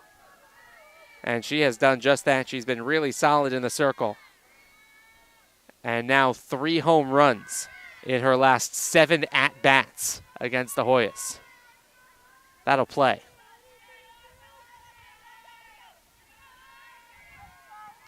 One count here to Gilbert, who is 0 for 2.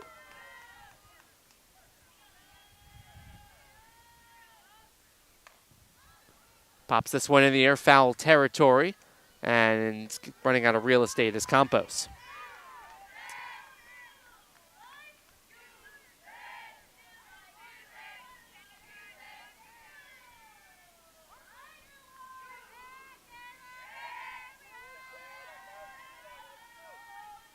Once last season, Kelsey Carr had a multi-home run day.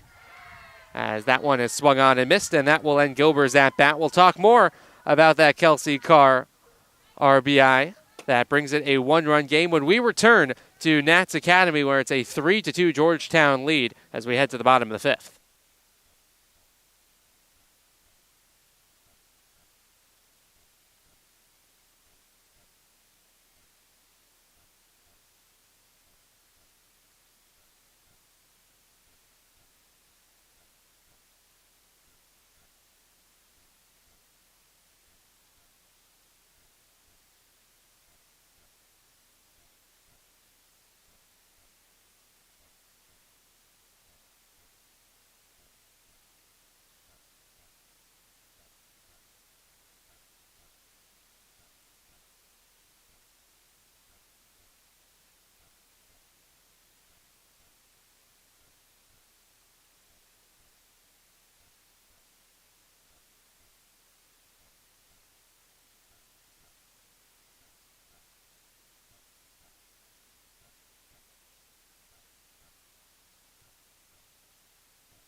Final game of this 3-game set, and Georgetown looking to restore their multi-run lead after Kelsey Carr drew the game to within 1, courtesy of her second solo home run of the day. It's the first time this season she has a multi-home run day.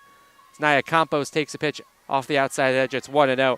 Had 2 home runs on April the 5th against Ryder, although those were not solo home runs. 5 RBIs over the course of those 2 homers for Carr in that big win over the Bronx, who are Seton Hall next opponent.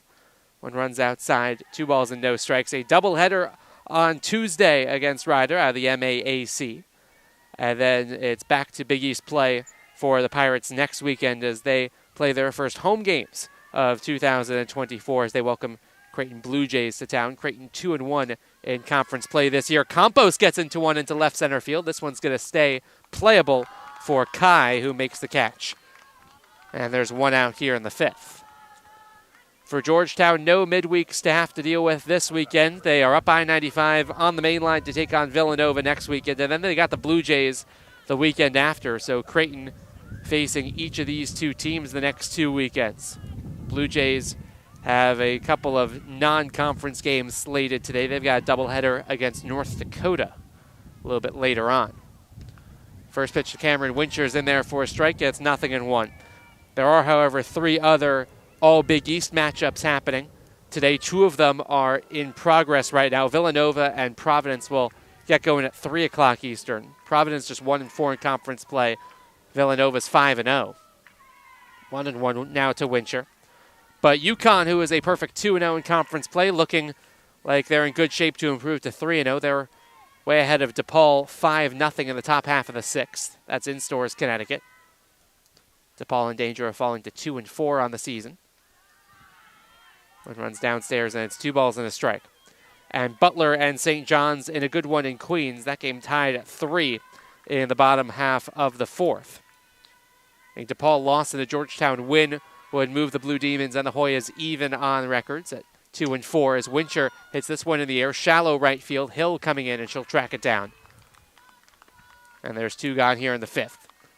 Although the Blue Demons would theoretically, you're getting way ahead of yourself here, but they would theoretically have the tiebreaker over Georgetown because they took 2 out of the 3 games in Chicago when these 2 teams met up to start out the season. Still a ways away from the 2024 Big East Softball Championships, but never too early to start thinking about your conference record because the games will stack up pretty quickly.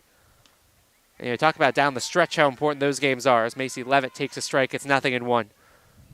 But these games in mid-March really will add up and will get you going momentum one way or the other in conference play. Seton Hall, after starting out getting swept, will need a come-from-behind effort today to sweep the Hoyas as Levitt is behind 0-2. Krusher pulled the string on her with the fastball.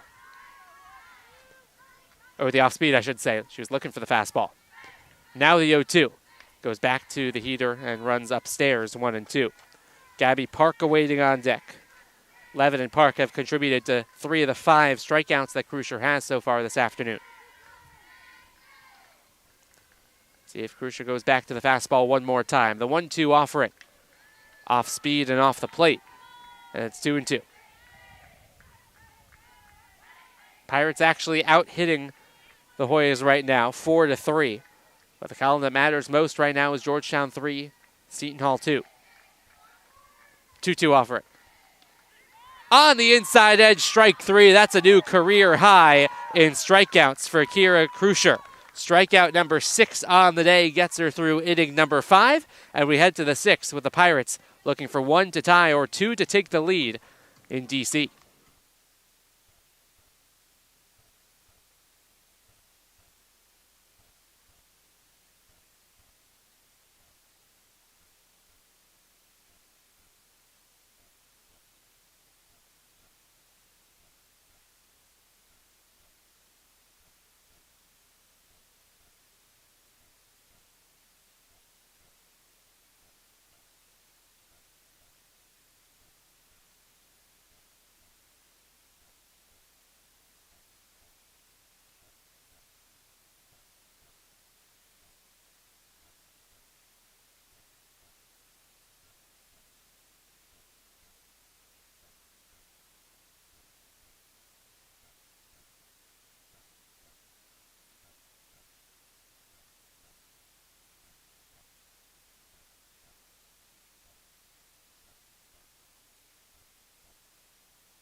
Middle third of the order for Seton Hall as we head to inning number 6 down the home stretch here at Nats Academy. And Kayla Dunn protecting a 3-2 lead. 2 runs on 4 hits. No errors for Seton Hall. Georgetown with 3 runs on 3 hits and no errors as well. It's been a really solid day defensively for Georgetown especially. And no errors obviously, but a couple of really solid defensive plays, perhaps none more so than the Brooke Rebhan double play to cancel out a Lauren Kai walk right before Carr's second solo home run of the day. That really protected the lead for Georgetown. Only 6 games so far this year for the Hoyas. Out of the 25 that they have played, have they not committed an error. 0-1 to Katie Brennan is up high, and it's 1-1. Really good day for Katie Brennan. Double back in the first, single to lead off the fourth. Got stranded in scoring position, though, did Brennan. Seton Hall today 0 for 3 with runners in scoring position. Georgetown 1 for 5. And gets away from Pardini. Nobody on base, though, so no harm, no foul. And it's 2 balls and a strike. 3 extra base hits for Seton Hall today. The 2 that have mattered most. The 2 solo home runs to Kelsey Carr, then Brennan's double back in the first.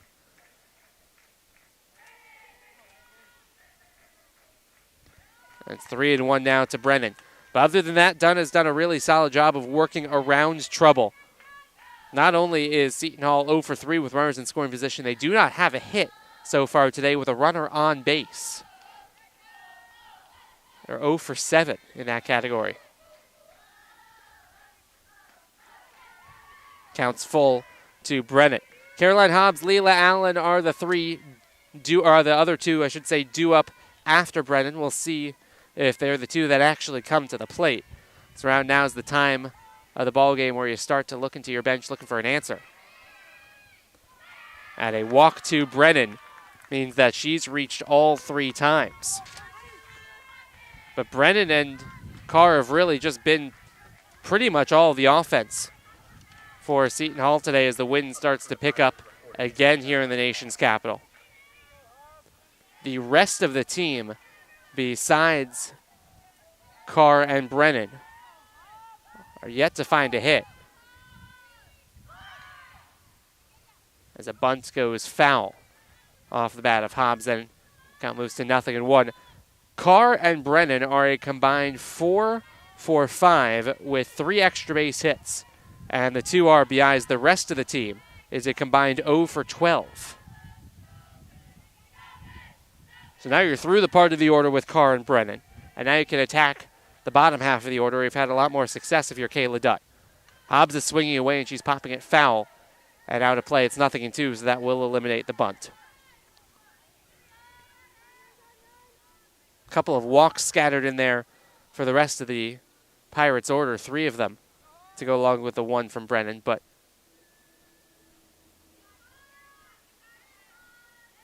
Kayla Dunn has done a really good job of getting the hitters towards the bottom of the zone to bail around from the jams that the top of the zone, or the top of the order rather, has created.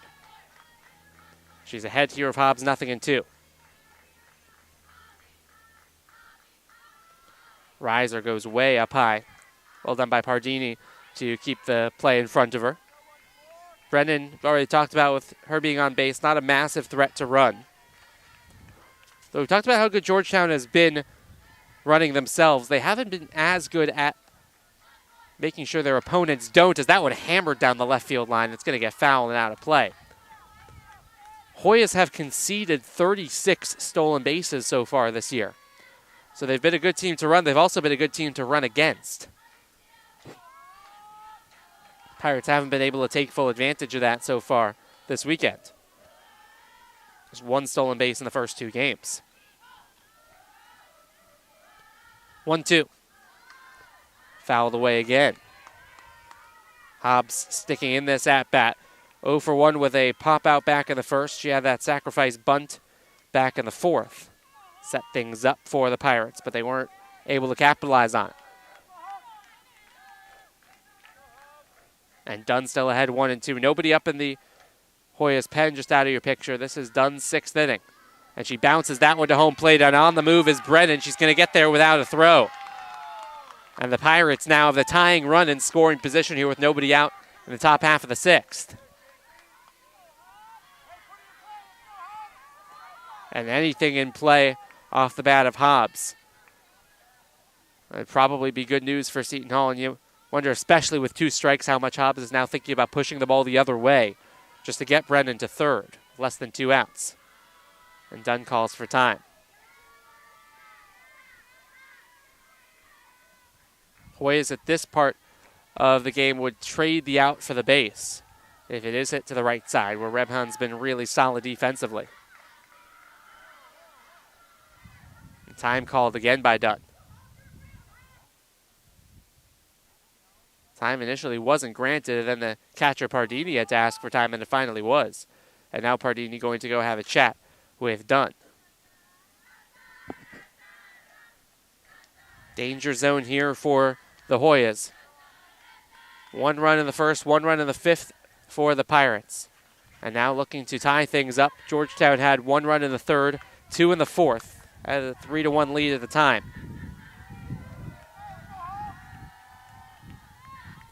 Now 2-2 from Dunn to Hobbs. It's hammered out towards left field again. It's going to get foul again, but Hobbs starting to time up Kayla Dunn a little bit better. The home plate umpire needs a couple of new softballs.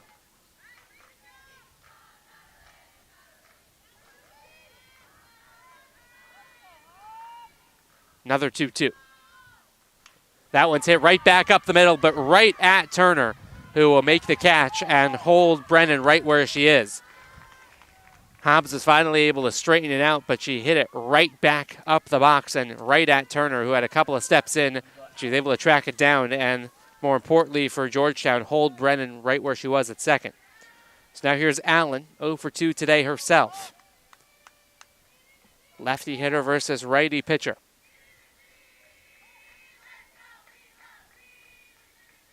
First offering to Leela Allen. Downstairs, another nice stop by Pardini. Kept Brennan from advancing to third. Allen with 6 RBIs so far this season. Senior from Sandra Day O'Connor High School in Phoenix, Arizona. Hits that one to the right side, but foul. The count evens up at a ball and a strike. Had 19 RBIs a season ago, did Allen. 46 starts for the Pirates.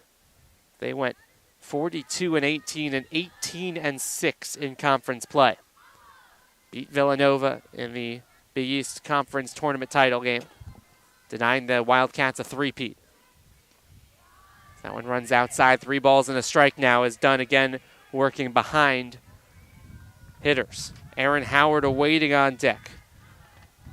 She had a huge RBI double to get the offense started for Seton Hall on Friday. That one runs low and outside. Sorry, now the count is 3-1. It was previously 2-1. Apologies. Perez after Howard, should the inning get that far.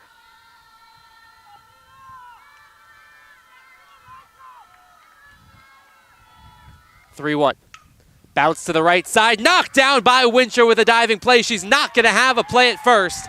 There's runners at the corners for Seton Hall, but a diving stop by Cameron Wincher likely saved the tying run from scoring with 1 out here in the 6th. It'll be an infield hit for Leela Allen. And it's set up now for Aaron Howard. And Angie Churchill has her lineup card out. And we will probably get a runner for Allen here at first.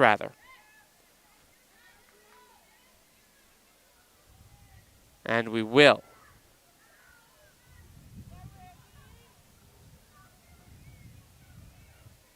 Believe that'll be Aruda. And you have to imagine it won't be very long at all before Aruda is on the move. 3 of the 6 stolen bases that Seton Hall has this year have come from the graduate student from Connecticut. And now decision time for the Hoyas if Aruda does go. If you risk making that throw down to second base, or if you allow Aruda to get into scoring position as the go-ahead run. First offering to Aaron Howard. Not running is Aruda. And it misses the zone. It's 1-0. After a bottom half of the fifth inning in which Kira Krusher went 1-2-3. Pirates taking the momentum from one half of the inning back to the bats, and they're threatening to tie or take the lead here in the top half of the sixth. 1-0, not running again is Aruda. That one on the outside edge, and it's 1-1. In the bottom half of inning number 6, the Hoyas will send 6, 7, and 8 in the order to the plate.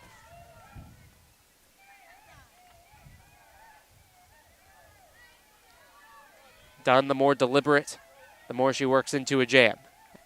And asking for time again. It's been a trend all day for Dunn, who will slow the pace down a little bit more, the more traffic there is on the base paths. Or you can sense that she's in a groove and setting down hitters in order. She'll work a little bit quicker. Aruda is throwing. The throw goes down to second base. No tag applied. And Aruda with her 4th stolen base of the season. That will eliminate the potential for a second double play of the day for the Hoyas. And it moves the go-ahead run into scoring position for Seton Hall.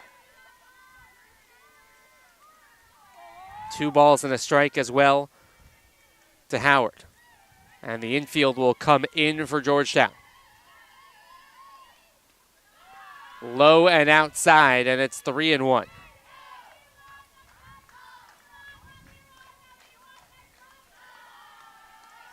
Andrea Perez is 0 for 2 today.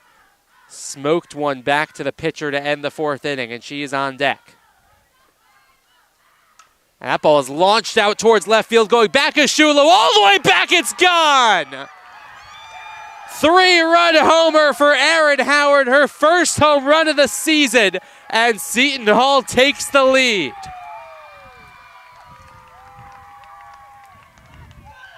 All 5 runs for Seton Hall today, coming off of the homer, but after 2 solo shots, a 3-run blast for Erin Howard, and it's 5-3 Pirates here in the 6th.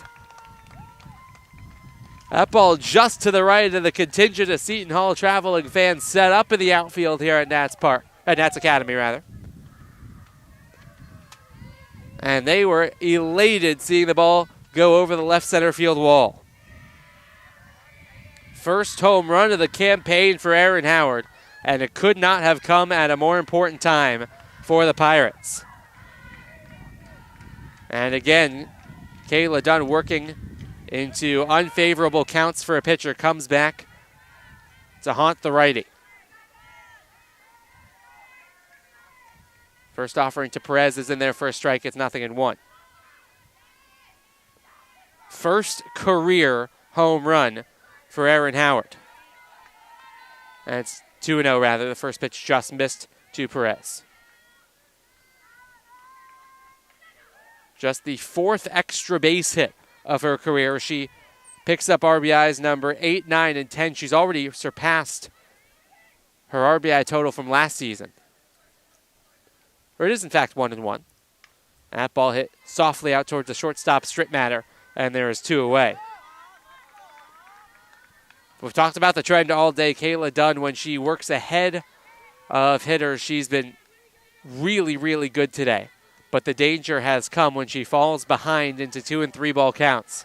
That's what she did to Howard, and the Seton Hall catcher made her pay for it.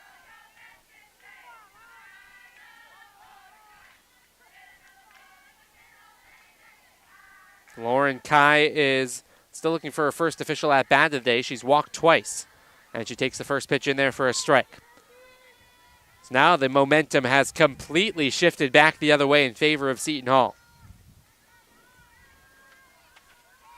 And it'll be the Hoyas who will have to chase the game in the bottom half of the 6th.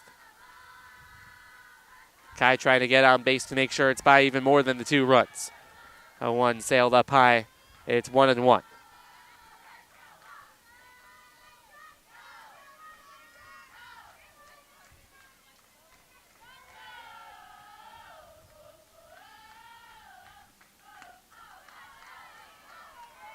Ball missed as well. It's 2 balls and a strike. And we were talking about how much Seton Hall struggled with runners on base. The Allen single was the first base hit of the day for Seton Hall with a runner on. And then Howard did the rest. One runs low as well, and another 3-ball count for Dunn with the top of the order looming in Taylor Hill.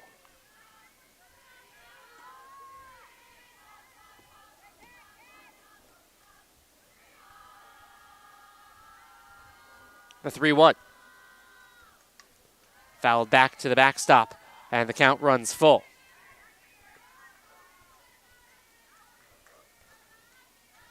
And finally, Seton Hall able to get something going with the bottom part of the order. We were just talking about how the top of the order was doing pretty much all the damage, and it's pretty much just Carr doing all the damage along with Brennan.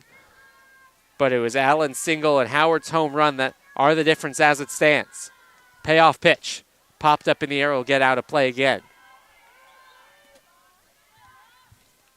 We'll see if Crucier will be back out there for the 6th inning. 2 complete games for her so far. Only threw 1 inning yesterday, though. Got her team the save. Now all of a sudden, Crucier's back in line for the win. If that's a stat that means much to you. Another 3-2. That one's laced out towards left field. Chulo going back again at 1, hops the wall. On her way to second base is Kai. She gets there standing up. It's the 3rd hit, 4th base runner of the inning for Seton Hall. It's the 2nd extra base hit of the frame. And he'll flip the lineup card around for Taylor Hill. And as Pat Conlon goes to the umpire with her lineup card in hand, it could be the last batter that Kayla Dunn sees this contest. Dunn checking out of the game. And there'll be a new Georgetown pitcher. We'll give her a moment to warm up, tell you all about her on the other side of this break. Seton Hall takes the lead 5-3 in DC.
Julia Parker is the new pitcher for Georgetown.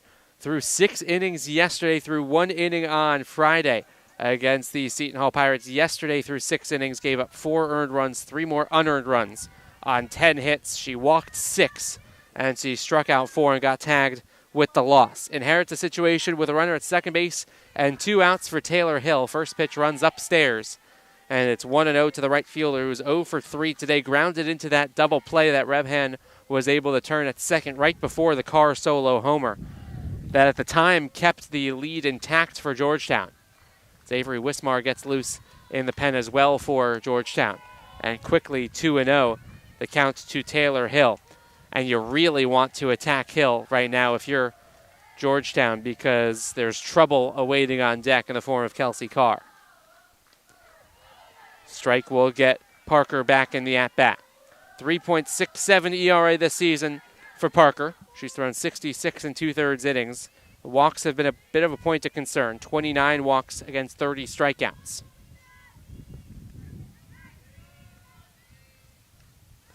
And it's back to the screen. It's 2-2. And in that game yesterday against Seton Hall, 2 things that killed her. The 2 things that will really hurt most pitchers, the walks and the extra base hits. 6 walks, 6 extra base hits. That was enough for the Pirates to take the commanding lead that they did not give up. 2-2. Swung on and missed, pulled the string with the off speed and the side is retired for Seton Hall here in the 6th, but not before the damage is done. A 3-run homer for Erin Howard, the first long ball of her career, and the Pirates take a 5-3 lead. Georgetown back to the bats when we return to the bottom of the 6th inning in D.C.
Bottom of the 6th inning here at Nats Academy in Southeast Washington, D.C., and Georgetown all of a sudden chasing the game for the first time since the first inning, down 5-3. They send 6, 7, 8 up to the plate and back in the circle. Well, actually, that's not Crusher who's in the circle. Kelsey Carr is in the circle instead for Seton Hall. Crusher's day is done. You'd have to imagine she won't re-enter, and she'll give it up to last year's Big East Pitcher of the Year. And Carr starts out Gabby Park with strike number 1. So 5 innings of work for Crusher. She ends giving up 3 earned runs on 3 hits as Park lines one out to Allen. And there's one away here in the bottom half of the 6th. Crusher's day, 5 innings, 3 hits, 3 earned runs, 5 walks, but a career high 6 strikeouts. And her offense picked her up in a big way in the top half of inning number 6. And she gives way to Carr to try to finish things off. Julia Parker up next. She takes one out of the zone. This was Dunn's spot in the order. But Dunn gave way to Carr in that 6th inning. So it's up to Parker to start a rally here in the bottom half of the 6th. She swings through that one, though, and it's 1-1.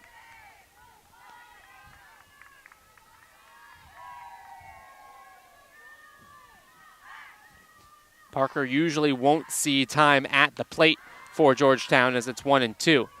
This is, in fact, her first at-bat of the season and just the 5th of her career.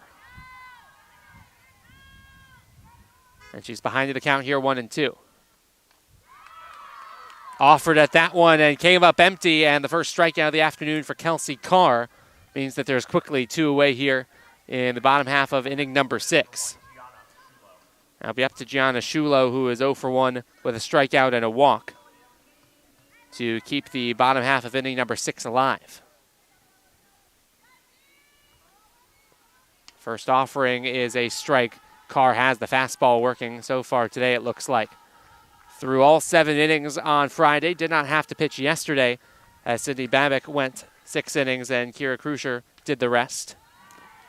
1-1 now to Shulo. In those 7 innings against Georgetown on Friday, 3 earned runs, 1 more unearned. 6 hits, she walked 4, she struck out 6. As Shulo will go have a conversation with the Georgetown coaching staff. The numbers that really popped for Carr were last year with a 2.51 ERA to go along with her 3.28 average at the plate. led the conference in ERA among all conference games as well.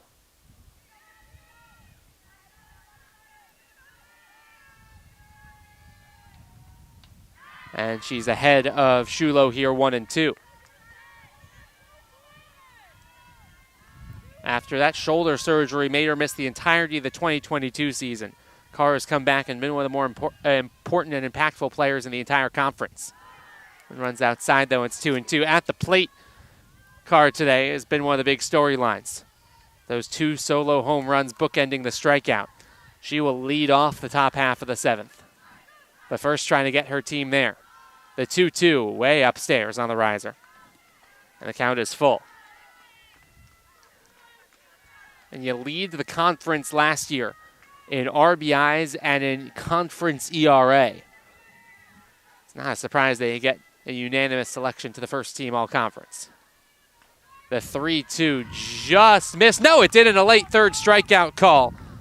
And Shulo is down on strikes. Back-to-back strikeouts for Kelsey Carr. Get her and the Pirates out of the 6th. And we head to the 7th, where Carr is set to lead it off, and the Pirates look to build on their 2-run lead in D.C.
Top of the 7th here at Nats Academy. Ben Curtis with you from our nation's capital. A 5-3 lead for Seton Hall as they go back to the bats in their final inning of regulation. 2-3-4 due up in the order. Good news for Georgetown is that Kelsey Carr is up with nobody on. Bad news for Georgetown is the last 3 times that Kelsey Carr has come up to the bat with nobody on.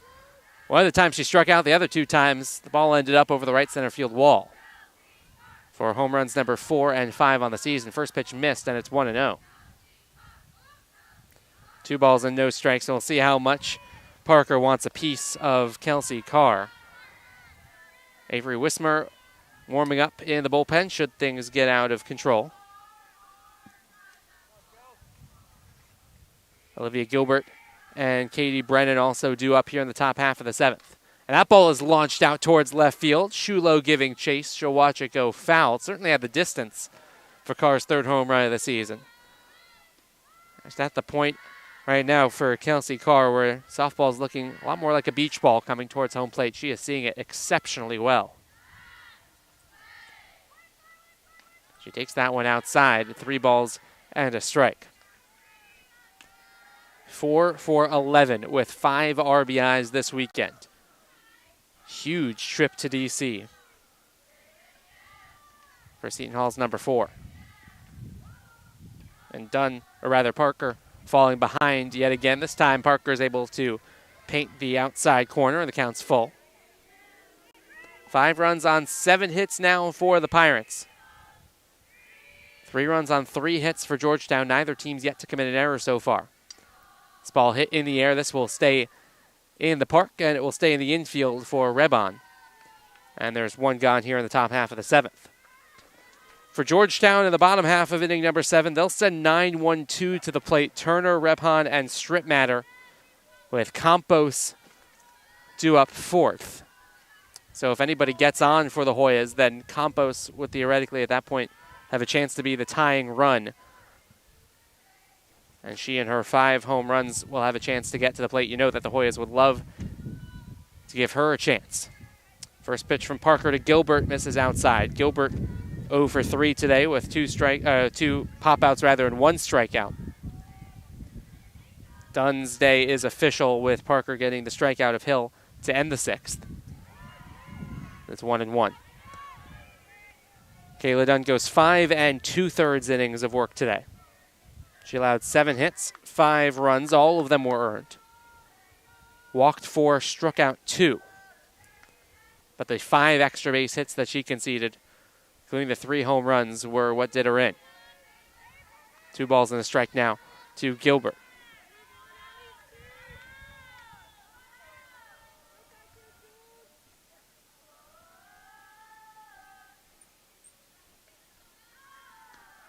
Caught the inside corner. It's 2-2. Well, Carr has loved playing against the Hoyas in the past 2 seasons. Gilbert won't mind getting a chance to see somebody else because she has not really been able to solve the Hoyas either last year or this. She fouls that one away and stays 2-2. Just 3 hits so far. And she is 3 for 21. Or rather 3 for 20 on the dot. That's a 150 batting average for Gilbert against the Hoyas over the course of the last 2 years. But the count does run full here. And Julia Parker trying to work a clean top half of the 7th just to give her offense a chance in the bottom of inning number 7.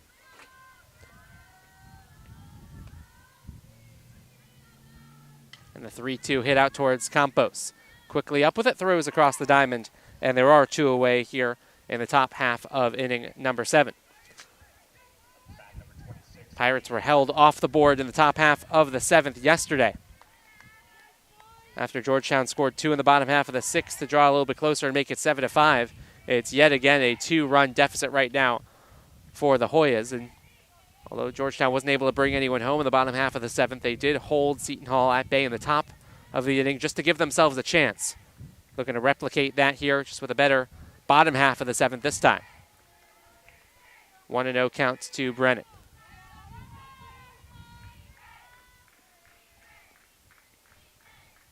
Single, a double, and a walk for Katie Brennan. Huge day for her at the plate. And she's ahead here 2-0. Caroline Hobbs waiting on deck. She's 0 for 3. But it will be Kelsey Carr who will come back out, you have to imagine, in the circle for Seton Hall in the bottom of the 7th to try to put the finishing touches on a sweep. That one bounced over towards Wincher. She'll keep it in play, and she'll beat Brennan. Katie Brennan is retired. Georgetown with their last ups when we return. Hoyas need 2 to tie, 3 to walk it off in the nation's capital.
(9-1-2) for Georgetown in the bottom half of the 7th, and Claire Turner takes a strike to start out this bottom half of this 7th frame. Kelsey Carr back out there to try to put the finishing touches on a save and give Seton Hall their 3rd conference win of the season. Quickly 0-2 on Turner, who's 1 for 2 today with a 2 RBI single back in the 4th.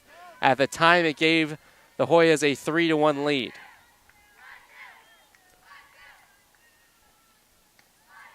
Ball and 2 strikes now from Carr to Turner.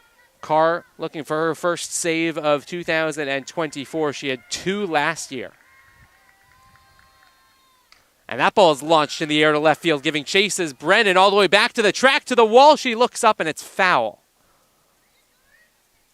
Had plenty of distance, but just to the wrong side of the foul pole. And Turner denied her second home run of the season by only a couple of feet. And if you're Carr, you're thinking, oh, with what Turner just did to my off-speed, maybe go back to the fastball. She does, and she gets her to swing and miss, and there's one away here in the bottom of the seventh. Turner absolutely got into that 1-2 and just hooked it foul, and Carr came right back and got her to chase for the first out of the seventh.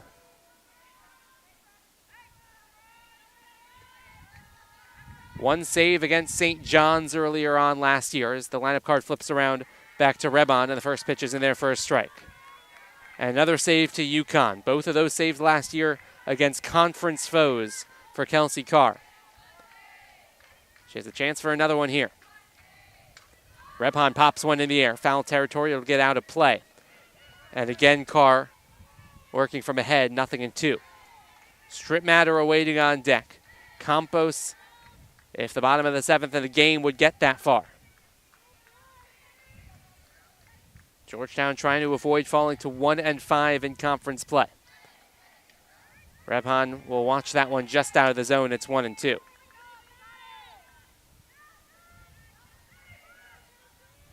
Pair of walks for the Georgetown second baseman. A run scored back in the third. And a ground out to lead off Georgetown's offensive day. 2-2 now.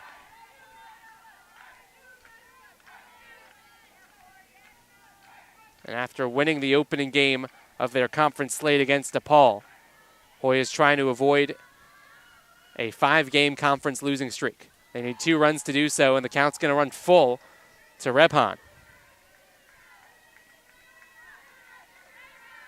It's a pretty similar situation to how 2023 start to the conference went last year. They beat Villanova in the Big East opener, lost the next 2 to Villanova, then took on Seton Hall. Dropped each of those 2 and had a 4-game conference losing streak. As that ball is hit in the air to left center field, Brennan and Kai both going after it all the way back to the track, to the wall. It's off the wall. Rebhan rounding second. She'll stop there. And just like that, an extra base hit for Brooke Rebhan will bring the tying run to the plate for the Hoyas here in the bottom half of the seventh. It is worth noting, though, that just as Georgetown had that 4-game conference losing streak after winning the opener, coming into the series finale against Seton Hall last year, just as they did this year. That series finale last year was that 10-1 victory over the Pirates. Not going to win by that kind of margin here today, but they do have the door cracked open courtesy of Brooke Rebhan's double. Took a wide turn around second base, but didn't feel the need to press her luck to head to third. She's going to have to come around to score anyways. 1 run does you no good if you're Georgetown to manufacture a run at the cost of a couple of outs. So here's Strip Matter. 4 RBIs for her this year. First pitch is just below the knees to Carr, or from Carr rather. Strip Matter singled back in the first. Had a successful sacrifice bunt back in the third, grounded out to end the fourth. 1-1 now as that fastball caught the inside edge.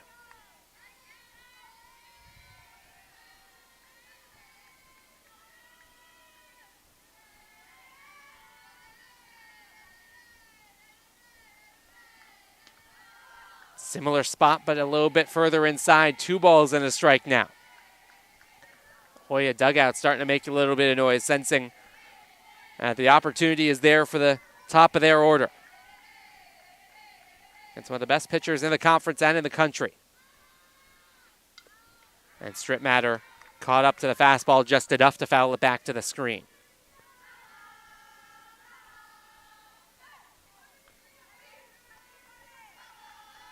It is setting up the way that we were teasing in the top half of the seventh. It might, with Naya Campos having an opportunity to come to the plate to represent the tying run or more if Strip Matter can find herself aboard. This ball's popped up, though, in the infield. In foul territory, wind is swirling, but Howard is able to track it down for the second out. That is not as easy as it looks with the way the wind has been moving today in D.C., but she got rid of her mask quickly and was able to track it down, and now this is all you can ask for. Bottom of the 7th inning, Naya Campos versus Kelsey Carr, with Campos representing the tying run. 5 home runs this year. Campos with a sacrifice fly to pick up RBI number 23 on the season. Best on best to decide the game. And the first pitch is downstairs. Cameron Wincher is 0 for 3 today. And you wonder how much Carr will want to work around Campos, but the other side of that coin is that would mean then that the winning run would step up to the plate and put the tying run on base. As ball lifted in the air, left center field, Brendan and Kai both after it to the track, to the wall, it's gone! 2 out, game-tying 2-run homer for Naya Campos.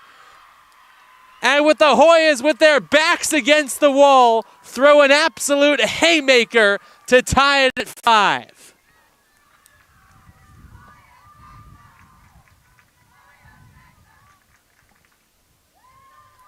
The matchup we were waiting for to decide the game decidedly towards Naya Campos. RBIs number 24 and 25 on the campaign. She's all alone in 3rd in the conference in RBIs, and just like that, we're right back to square one. Cameron Wincher up next. She's 0 for 3 today. Takes the first pitch for a strike. And it is 0-1 to the Georgetown first baseman.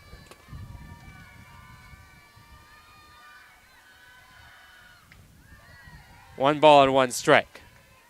Wincher struck out back in the first, ground out in the 3rd. Flew out to right field back in the 5th. The double by Rebhan. The pop out to Strip Matter. Got Seton Hall 1 out away. But Naya Campos left Nats Academy for her 6th home run of the season. 2-2 to Wincher. If this game gets to extras, Seton Hall will send 5, 6, and 7 to the plate.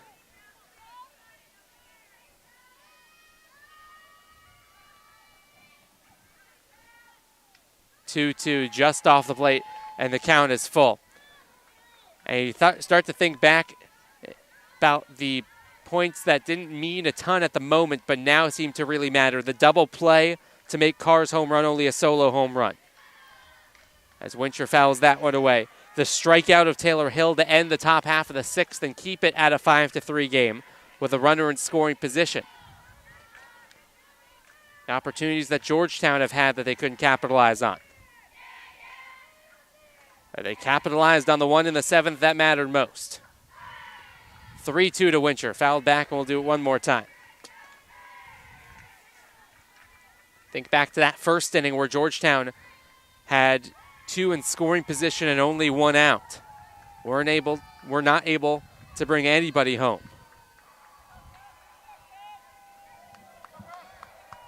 But they brought home 2 here in the bottom half of inning number 7. And we play on in D.C. Another 3-2 from Kelsey Carr to Cameron Wincher. And it's hit in the air, in the infield. The first baseman, Gilbert, battling the wind, and she makes the catch to end the inning. But the damage is done. Naya Campos with a 2-run, 2-out home run. And we are headed to extra innings in the nation's capital. Don't go anywhere. Seton Hall back to the mats when we come back.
Well, don't know if Julia Parker thought that one way or another she was going to be back in the circle for another inning in this one, but Nia Campos' 2-run homer at the bottom of the 7th forces extras. No international tiebreaker being used here on this Sunday afternoon, so the bases are clean for Caroline Hobbs.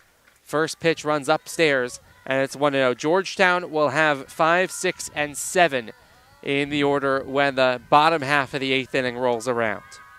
But Hobbs, who is 0 for 2 with a sacrifice bunt, leads off the 8th inning against Julia Parker.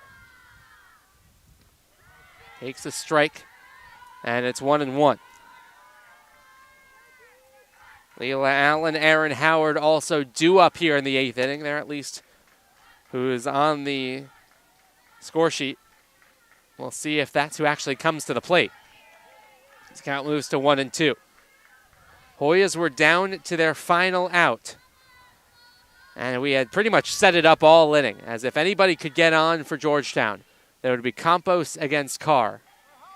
Best on best to decide it. That's exactly what we got, and Campos won the battle in a big way. Hobbs fouls that one away over towards the Georgetown bullpen. But the Hoyas showing plenty of fight in this one. They went up 3-1. They went back down 5-3 in the 6th inning. And at that point, you just lost 2 games already to this team. A couple of frustrating losses on Friday, Saturday. It would have been pretty easy for the Hoyas to just roll over and get swept. But Rebhan had the double with 1 out in the bottom of the 7th, and then Campos did the rest. 2-2 to Hobbs. Hit in the air, shallow right center field. Turner calls everybody off and makes the catch. And there's 1 gone here in the 8th. And now Leila Allen up next. And the pressure really on here for Seton Hall in the top half of the 8th inning. Georgetown with the home field advantage will know exactly what they need in the bottom half of the 8th. But a clean top half of the 8th would keep all the momentum with Georgetown, heading into an opportunity to walk it off. Allen takes one upstairs. Allen 1 for 3. Had a single and scored on the Aaron Howard home run. That was the 3 runs in that top half of the 6th. It gave Seton Hall the lead. This one's hit the other way into left center field. Turner again there.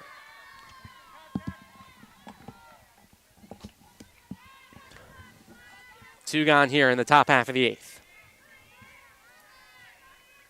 Now here is Howard, who had, for most of the back half of the game, the biggest home run of the day. The 3-run shot to score Brennan and Allen's pinch runner at the very least, who came on in to run for her. That was Aruda. First pitch is in there for a strike. It's 0-1. The easiest run that Aruda will score in her box score all season long. Went over to pinch run for Allen, and only a couple of pitches later got to jog all the way home on the Howard homer. 1-1 now to Howard. This is the first career long ball of the year, or long ball of her career rather, for Aaron Howard. And RBIs number 8, 9, and 10. Did not miss by a ton there to Julia Parker, and it's 2-1.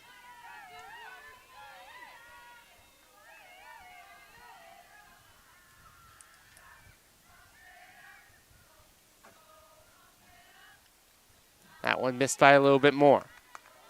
Parker so far has thrown 2 innings this afternoon. What's been a really busy week for her. She's already thrown 9 innings this weekend. Has appeared in all 3 games.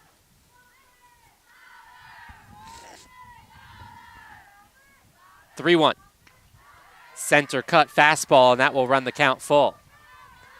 Wind now is swirling the other way out towards left field, which will help the righty hitters if they're able to pull one. 3-2. This goes the other way out towards right center field. Park is right there. And a 1-2-3 8th inning worked by Julia Parker. And Georgetown will go back to the bats in extra innings with an opportunity to walk it off in D.C.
Bottom of the 8th inning here in D.C. Macy Levitt, who had a home run yesterday, will lead off the inning. Georgetown 3-3 in one-run games so far this season. Dropped the most recent one-run contest and the only one in conference play to DePaul 5-4 to end last weekend in Chicago. First pitch is in there for a strike to Levitt, who's 0 for 2 with a walk. Carr back in the circle again for the Pirates. Levitt back to the screen, and it's 0-2. The last extra inning game, or the last one-run game rather, that Georgetown won. A 7-6 walk-off victory over Murray State. It was back on March the 2nd. As the 0-2 just missed, and it's 1-2. Gianna Shulo was at the plate. She reached on an error. Emily Strittmatter scored to win it. Shulo due up third in this inning. 1-2. On the inside edge, strike 3. And there's one gone here in inning number 8. If we do get to a 9th, Seton Hall will send 8, 9, and 1 to the plate, with Kelsey Carr looming if anybody should reach. Each of the next 3 hitters do not have a home run this season for Georgetown. Gabby Park to lead them off, and she takes one outside.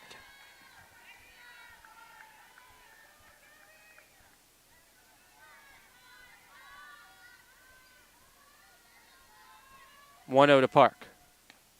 Nearly the same exact spot, and it's 2-0. Park does have a stolen base, though. Julia Parker back in the circle again for Georgetown and back in the on-deck circle for what would be her second at-bat of the season. And that one hit her. That hit Gabby Park.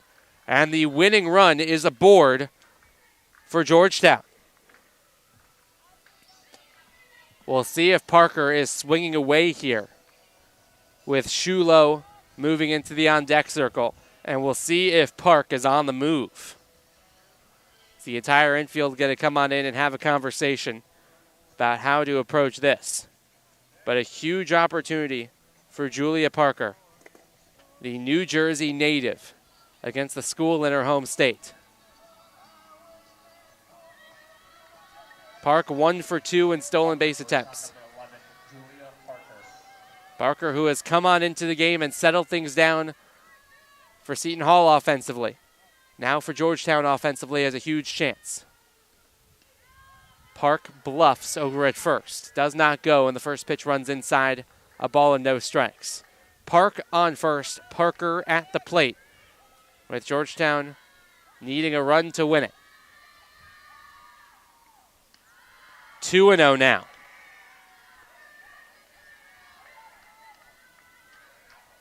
And again, the Hoya dugout starts to get loud.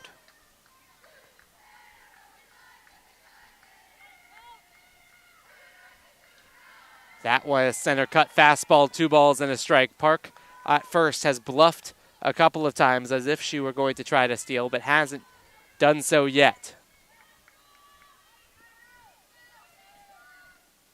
Again, not running, and the count moves to 3-1. Carr behind to Parker, who does not have an RBI in her career. Swings through the center cut fastball, and the count is full. Does not have a hit in her Georgetown career. The almost exclusively, primarily pitcher, getting a big-time opportunity with the bat. 3-2, in there, strike 3. And there's 2 gone here in the bottom half of inning number 8. And it's up to Shulo to keep this bottom of the 8th inning going, or will we head to a 9th? First pitch in there for a strike. 0-1.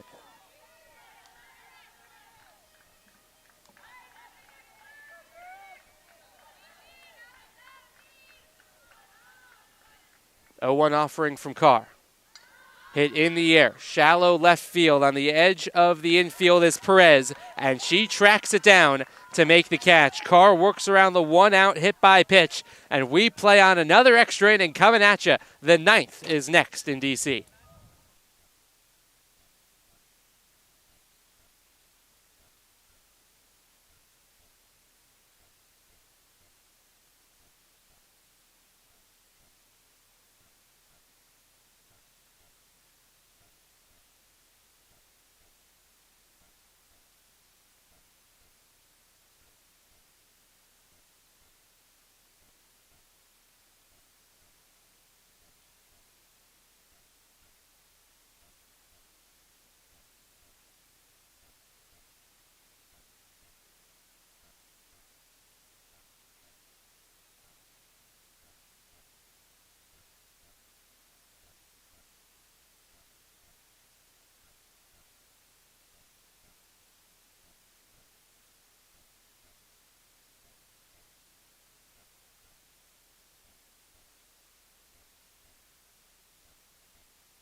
Andrea Perez will lead off the bottom of the 8th inning for Seton Hall.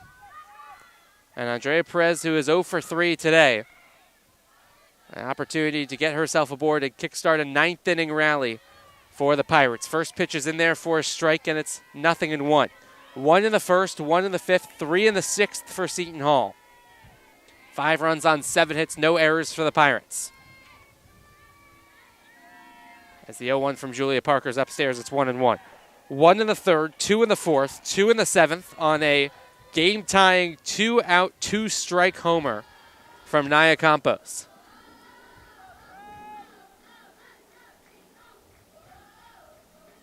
1-1 to Perez.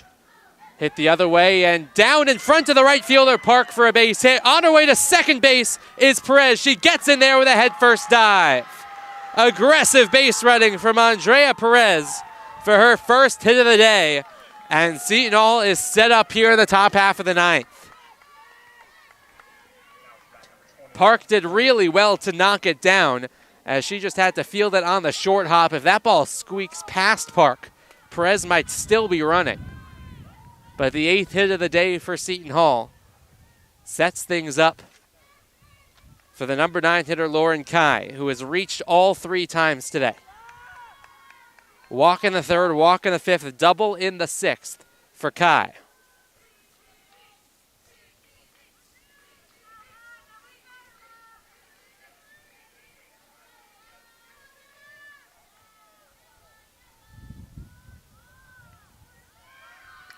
Bunt is up in the air. It's popped up in the air, and Campos is able to catch it on the fly. Huge turn here as Kai is unable to get Perez over to 3rd with less than 2 outs. And that will flip the lineup card around and give Taylor Hill a shot at a bit of redemption. She is 0 for 4 today. But the 2022 Big East Freshman of the Year with a chance with a runner in scoring position. 7 RBIs this year for Hill. She takes the first pitch strike, and it is 0-1.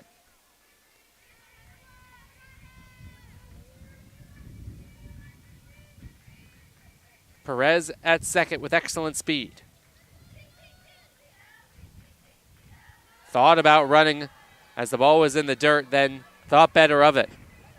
Good dirt ball read by Perez. And on deck is Kelsey Carr, who is 2 for 4 today, with her 2 being 2 solo homers. All 5 of the Seton Hall runs today have come via the long ball. Pitch is in there for a strike to Hill. It's 1-2. This would be a big-time second out for Parker, especially given who's on deck. 1-2. Good check from Hill. Had a little bit of a twitch as if she was going to offer at it, then thought better of it. Perez retreating back to second. Most of the Seton Hall fans in the outfield on their feet, along with a couple back behind home plate. 2-2 hit to the left side and through for a base hit into center field. Rounding third is Perez. The throw comes home. She stops at third, but because of that throw, Hill will get to second. And there's two in scoring position with only one out here in the top of the ninth for Kelsey Carr. Huge piece of hitting for Taylor Hill. And the infield will likely draw in now for Georgetown, and in they come. Chance for Kelsey Carr here to give the Pirates the lead.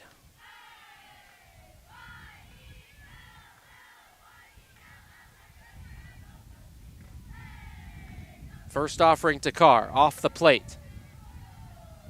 Gilbert, who is 0 for 4, is on deck with first base open.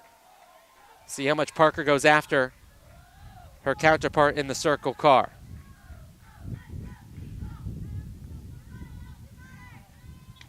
Went right after her that time, challenged her with a fastball, and Carr was taking for a strike.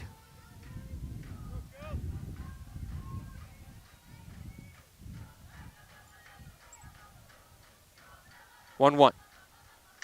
Back up the middle into center field for a base hit. That will score at least one. Holding at third is Hill, but an RBI single for Kelsey Carr continues her huge day and gives Seton Hall the lead 6-5.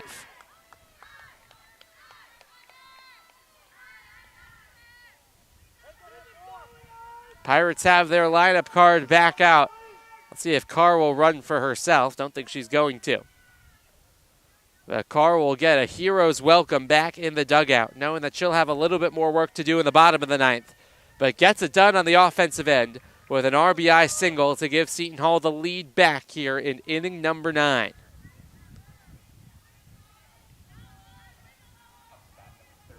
And now here is Gilbert.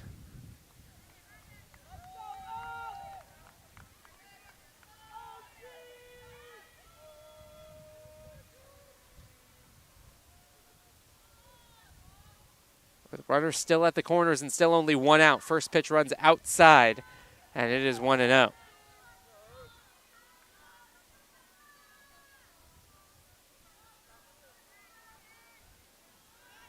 Trying to see who that new pinch runner is for Seton Hall. Let you know as soon as we know.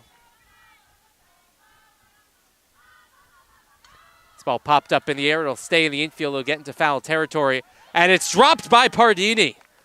Second life for Gilbert after Pardini got handcuffed by it. And it's Taylor Sones, by the way, who will run for Carr.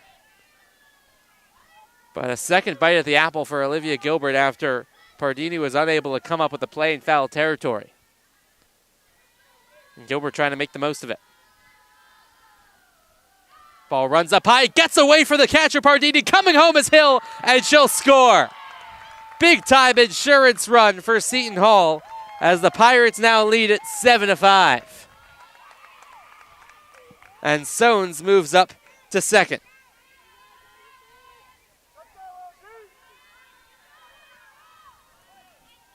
Two and one count now to Gilbert. 3-1. And the defensive miscue for Georgetown. We've talked all day about how clean of a game they've played defensively. But here at extras comes back to haunt them.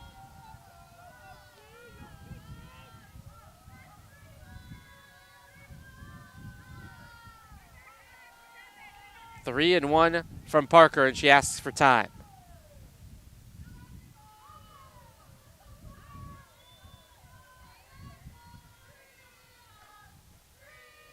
The 3-1. Just missed the outside corner. There's been 5 batters up to the plate here in the 9th inning. 4 of them have reached. Kai with the bunt pop out. And now the infield will converge for a conversation about Katie Brennan, who is 2 for 3 today, has reached base 3 of her 4 times up with a double, a single, and a walk. Now Julia Parker going to have to try to figure out Brennan with 2 more runners on.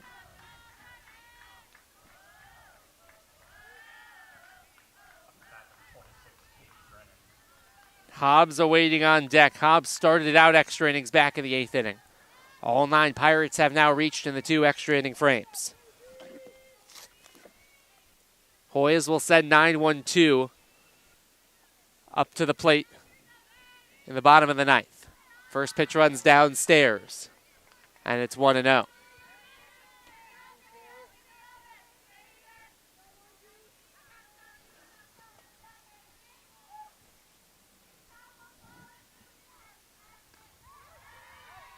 At off speed, just missed the zone. Parker wasn't quite sure where, but it is 2-0 now. Sones at second. Gilbert on first. And Katie Brendan with an opportunity to blow this game wide open. Bounces it over towards the right side. Winshire is there. She'll beat Brennan to the back. Second consecutive time that Brennan has grounded out to Winshire, but the 2 runners do advance, and Caroline Hobbs will have an opportunity to extend the lead.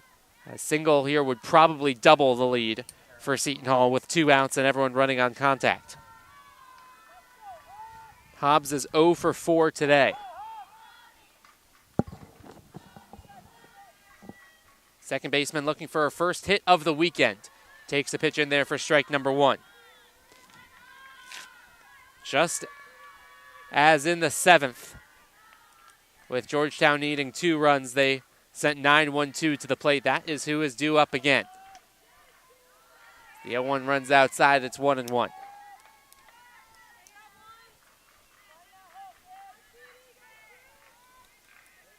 RBIs for Hill and for Carr.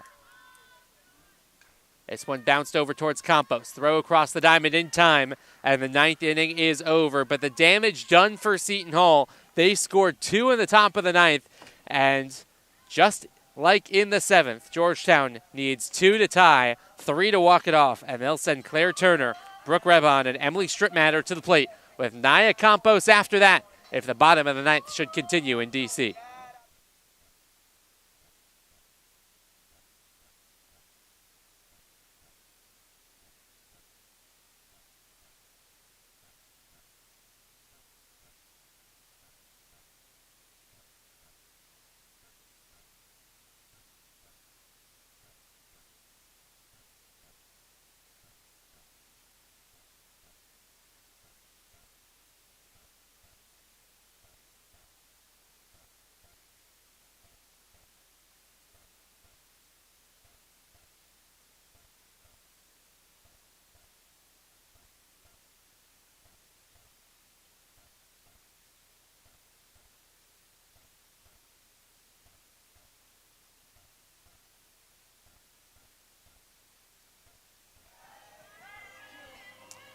Claire Turner started out the bottom half of the 7th inning with Georgetown needing 2 runs by striking out. Kelsey Carr looking to replicate that here in the bottom half of inning number 9. And again, the Pirates protecting a 2-run cushion. In the bottom of the 7th, after Turner struck out, Rebhan doubled, Strittmatter popped out, and Naya Campos had that big-time 2-run jack to send us to extras.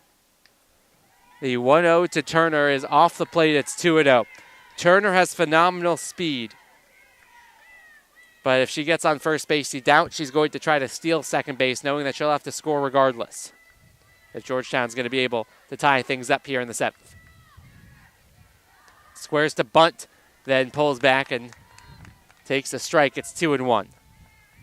Now that Turner has shown her hand, we'll see if she squares around to bunt again. As the third baseman, Allen, creeps in a little bit. Turner not showing bunt and taking one off the inside edge for a ball. It's 3-1. Kelsey Carr trying to put the finishing touch on this one. She would actually now be in line for the win.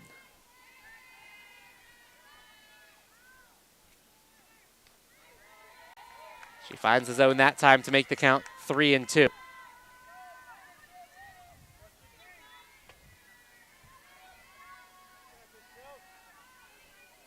Payoff pitch from Carr.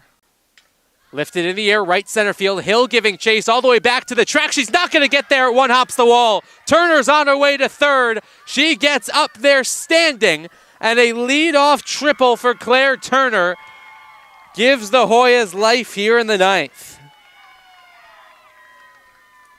Turner, we've talked about how good her speed is all day, came into today fourth in the conference in stolen bases.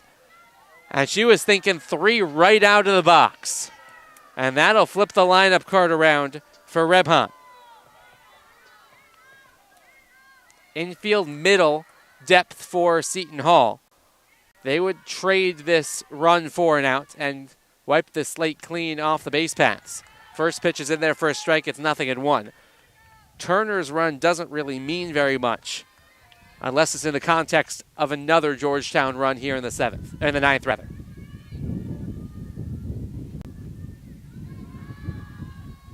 That ball hit foul and Carr ahead of Rebhan 0-2. But it again sets up a situation where we could have Carr versus Campos in a 2-run game, or at the very least with Campos representing the tying run.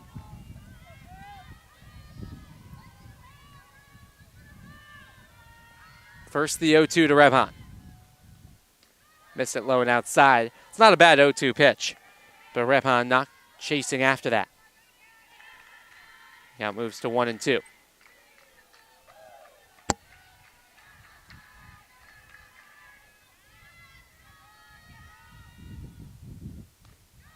Two and two. Good eye by Rebhan with 2 strikes having to protect the plate.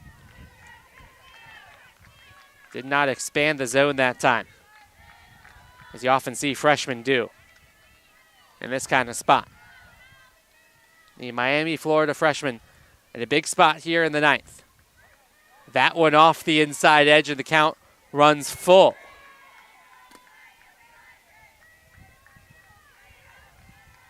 This freshman who started out her career reaching in 13 of her first 14 games of her Division I career in a big spot here. And the 3-2 popped foul, and she'll see another one. The 2023 Miami Herald Female Spring Athlete of the Year. 3-time first-team All-Dade County nominee. Representing the tying run right now for Georgetown, trying to get herself aboard and bring the potential winning run to the plate. 1 home run this season for Rebhan. The 3-2. Up high and out of the zone.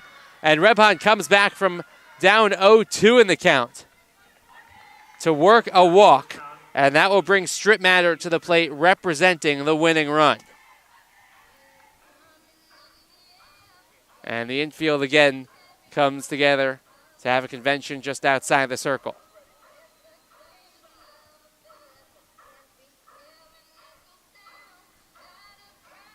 Strip Matter singled back in the first, had a sacrifice bunt in the third, ground out in the fourth, pop out in the seventh. That was in foul territory and got Seton Hall only 1 out away.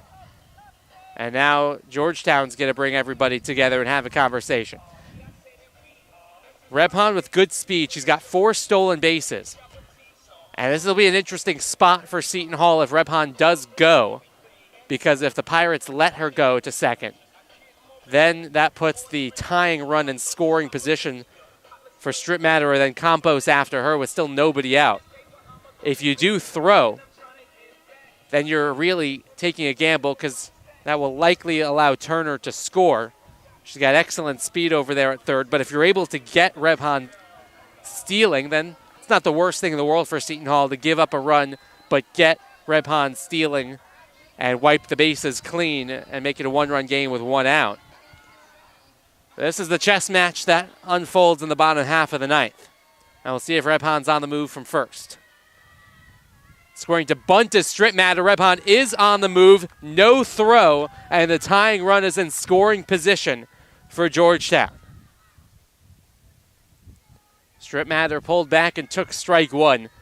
You wonder if she was ever actually going to lay a bunt down, or if that was just window dressing to allow Rebhan to advance to second. Pitch clock violation against Strip Matter, and that's a huge one. Or was it just a warning? Third base umpire called it. And it is 0-2 to Strip Matter. The worst time for a pitch clock violation. And Strip Matter's behind 0-2. Ball out of the zone, and it's a ball and 2 strikes now. It's the third base umpire's responsibility to keep an eye on that pitch clock. He's got the stopwatch in his left hand. And he called it. The 1-2. Popped up in the air, foul territory. It's going to get out of play. And guess who's on deck for Georgetown? Naya Campos. It's got 3 RBIs, 2 extra base hits today, she does. And still nobody out for Georgetown here in the bottom half of the ninth.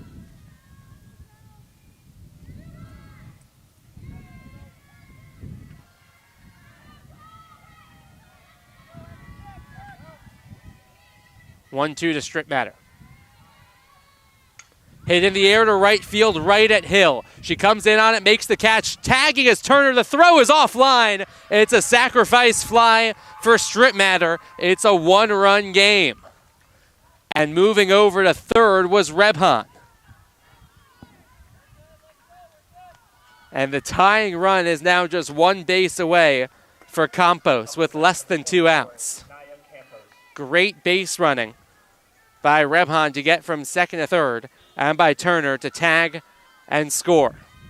7-6 in the ninth.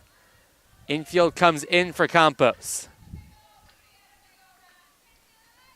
First pitch outside. Double in the first. Sac fly in the third. Fly out to center in the fifth. 2-run homer with 2 outs in the seventh. The 1-0. Missed it outside.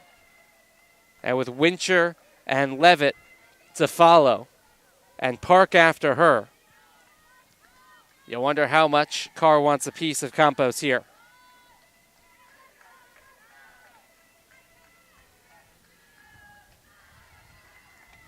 One misses out of the zone as well, and it's 3-0. And you look at who's up next for Georgetown.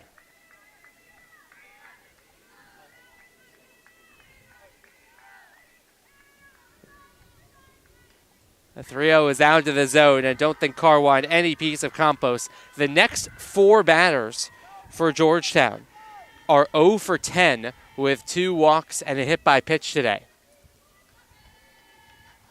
As the infield will go have a conversation with one of the Seton Hall pitchers.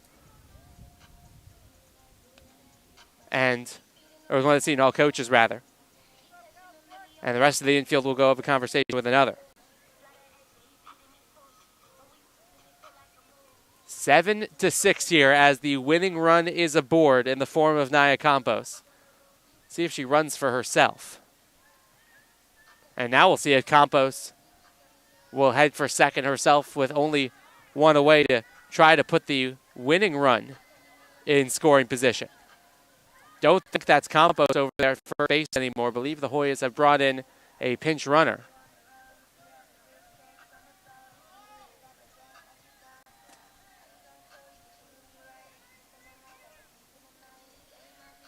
As the Hoyas trying to walk off on Seton Hall. It's Cameron Wincher. 14 RBIs this season for Wincher. Murciano's come in to pinch run for Campos. First offering to Wincher. Off the plate inside. So just as we were talking about Turner and Rebhan. Now with Rebhan at third and Murciano at first, we'll see if Murciano runs to try to draw the throw. Although at third now, representing the tying run, is Rebhan. 1-0 out to the zone again, 2 balls and no strikes. Still just the 1 away here in the bottom half of the ninth.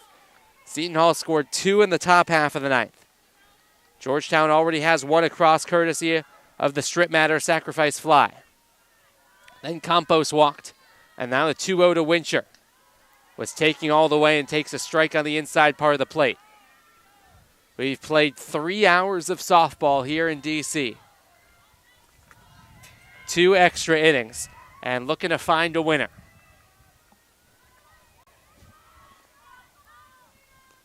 The 2-1. Hit in the air, right center field moving over is Kai. She's going to track it down. The throw comes home, and it is not in time. Georgetown's tied it. Moving up to second is Murciano. She's in scoring position. A sacrifice fly for Cameron Wincher. RBI number 15 on the season, and the Hoyas have leveled it up at 7. And now Macy Levitt with an opportunity to win it for Georgetown. Murciano, the pinch runner, got herself to second.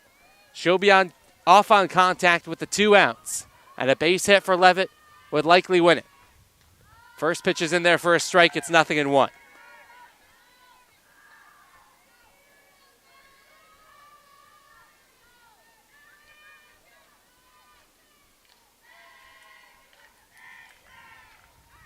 Oh, 1 right back to the screen. Levitt did not miss it by much, but it is 0-2.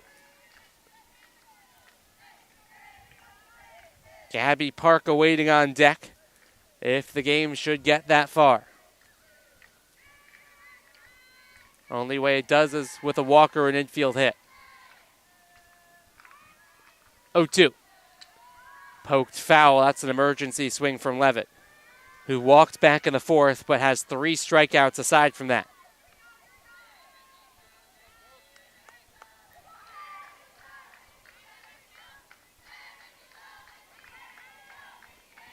Another 0-2. Off the plate, a little bit outside. 1 ball and 2 strikes now for Levitt, who has 10 RBIs this year. 3 of them off of 1 swing back in the first inning of yesterday's game for a homer.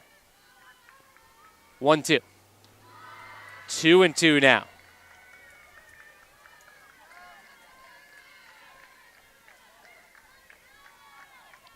Georgetown looking for its first 3-run inning since that first inning of yesterday's game. In there on the inside corner for strike number 3, and we play on. Georgetown scores 2 in the bottom of the 9th, and we head to a 10th inning here in D.C. Seton Hall 7, Georgetown 7.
We charge on to the 10th here at Nats Academy. 6, 7, 8 due up for Seton Hall. And Julia Parker, who came into this game thinking she was only going to have to throw an inning and a third, is well past that at this point. She has thrown 3 and a third already. Nobody up in the Georgetown bullpen, so Hoya's going to ask for 4 and a third out of Parker. And the first pitch to Leela Allen runs inside, and it's 1-0.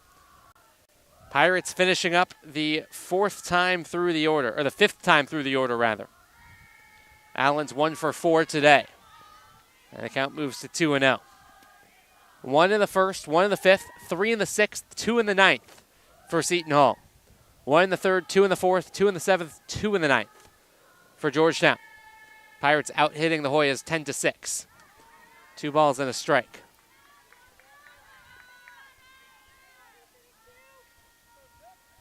He teased that Villanova-Providence game, and he said that wasn't going to have to start until 3 o'clock. That game's underway in Rhode Island. We're past 3 o'clock Eastern on the East Coast. 2-1 to Allen, misses the zone. 3 balls and a strike. Other games have gone final in the Big East. UConn taken down DePaul, 5-1. Huskies are now 3-0 in conference play. Blue Demons are now 2-4. The 3-1 from Parker to Allen. Catches the inside edge, 3-2. St. John's has beaten Butler 5-4. That game in Queens, so the Johnnies move to 4-2 on the year. Butler falls to 2-4 in conference play. That ball rocked into the right center field gap, moving over is Park. She's not going to get there. One hops the wall. On her way to second base is Allen. The throw comes in late. And it's a leadoff double here in the 10th for Leela Allen.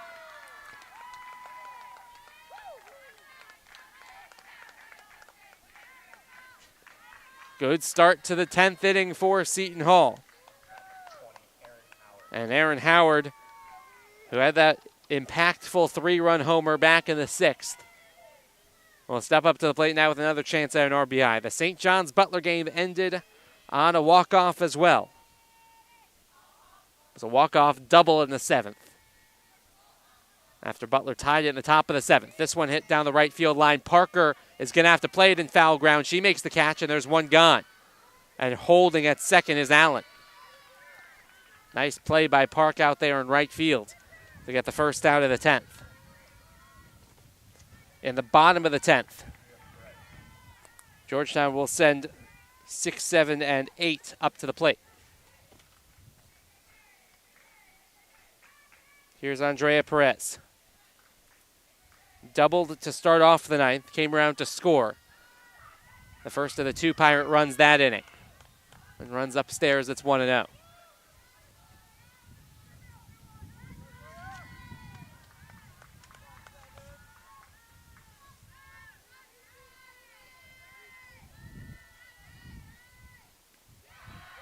Good pitch there for a strike to make it 1-1. Allen bluffed from second. You doubt she's going to try to steal third in this kind of spot. But anything that the Pirates can do to scratch across another run and give themselves the lead back. Again, bluffing and not running with big secondary lead from Allen, and it's 2-1. You wonder how much a complexion of this game would change if the international tiebreaker was in place and that runner on second started every half inning. It's up to the team's discretion whether or not to put that in. They decided not to. 2-1 misses low and outside, 3-1. See it more often implemented in non-conference games, which there's a little bit more of a push to find a winner without having to use too many pitchers too much. Parker falls behind here, 3-1. Popped in the air, shallow left center field. Going back is the shortstop, not going to get there as it was just out of the reach of Strip Matter. Rounding third and coming home is Allen. The throw is cut off, and it's an RBI bloop double for Andrea Perez. And Seton Hall takes the lead back 8-7 here in the 10th. A shrug of the shoulders for Andrea Perez. The exit velocity wasn't there. The outcome was for Seton Hall. And the Pirates grab the lead back 8-7.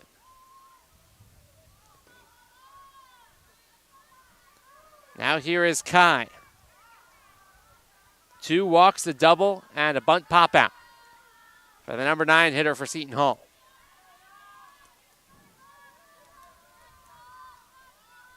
And again, Kelsey Carr will be back in the circle in the bottom of the 10th this time with an opportunity to close it out as Parker fumbles that one and won't have a play. Comebacker right at Parker, but as soon as she didn't field it cleanly, it was going to be a tough play against Kai, who runs well. I'll see the scoring decision. It'll probably be an E1, the first error of the day for Georgetown. And it will be an error. After 9 innings plus of really clean defense for Georgetown, They commit their first error in inning number 10. And there's still only one out here in the top of the 10th. Lineup card flips around for Hill, who takes a strike.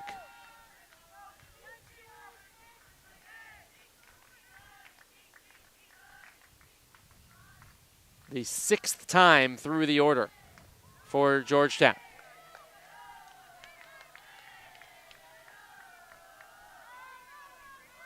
One and one. At second is Perez, at first is Kai. And the 1-1 sails up high and out of the zone.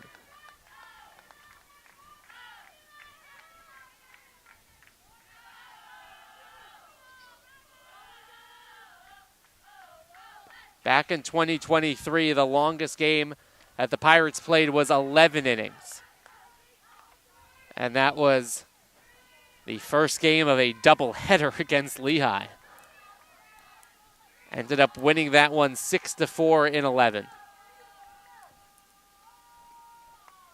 Pitch on the inside edge for strike number 2. Hill thought that was ball 4.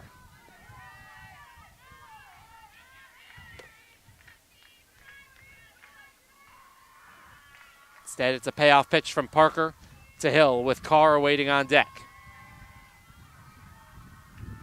The 3-2. Hit down the left field line. Shulo will watch it go foul. Last year, Seton Hall, in extra innings, played 5 games.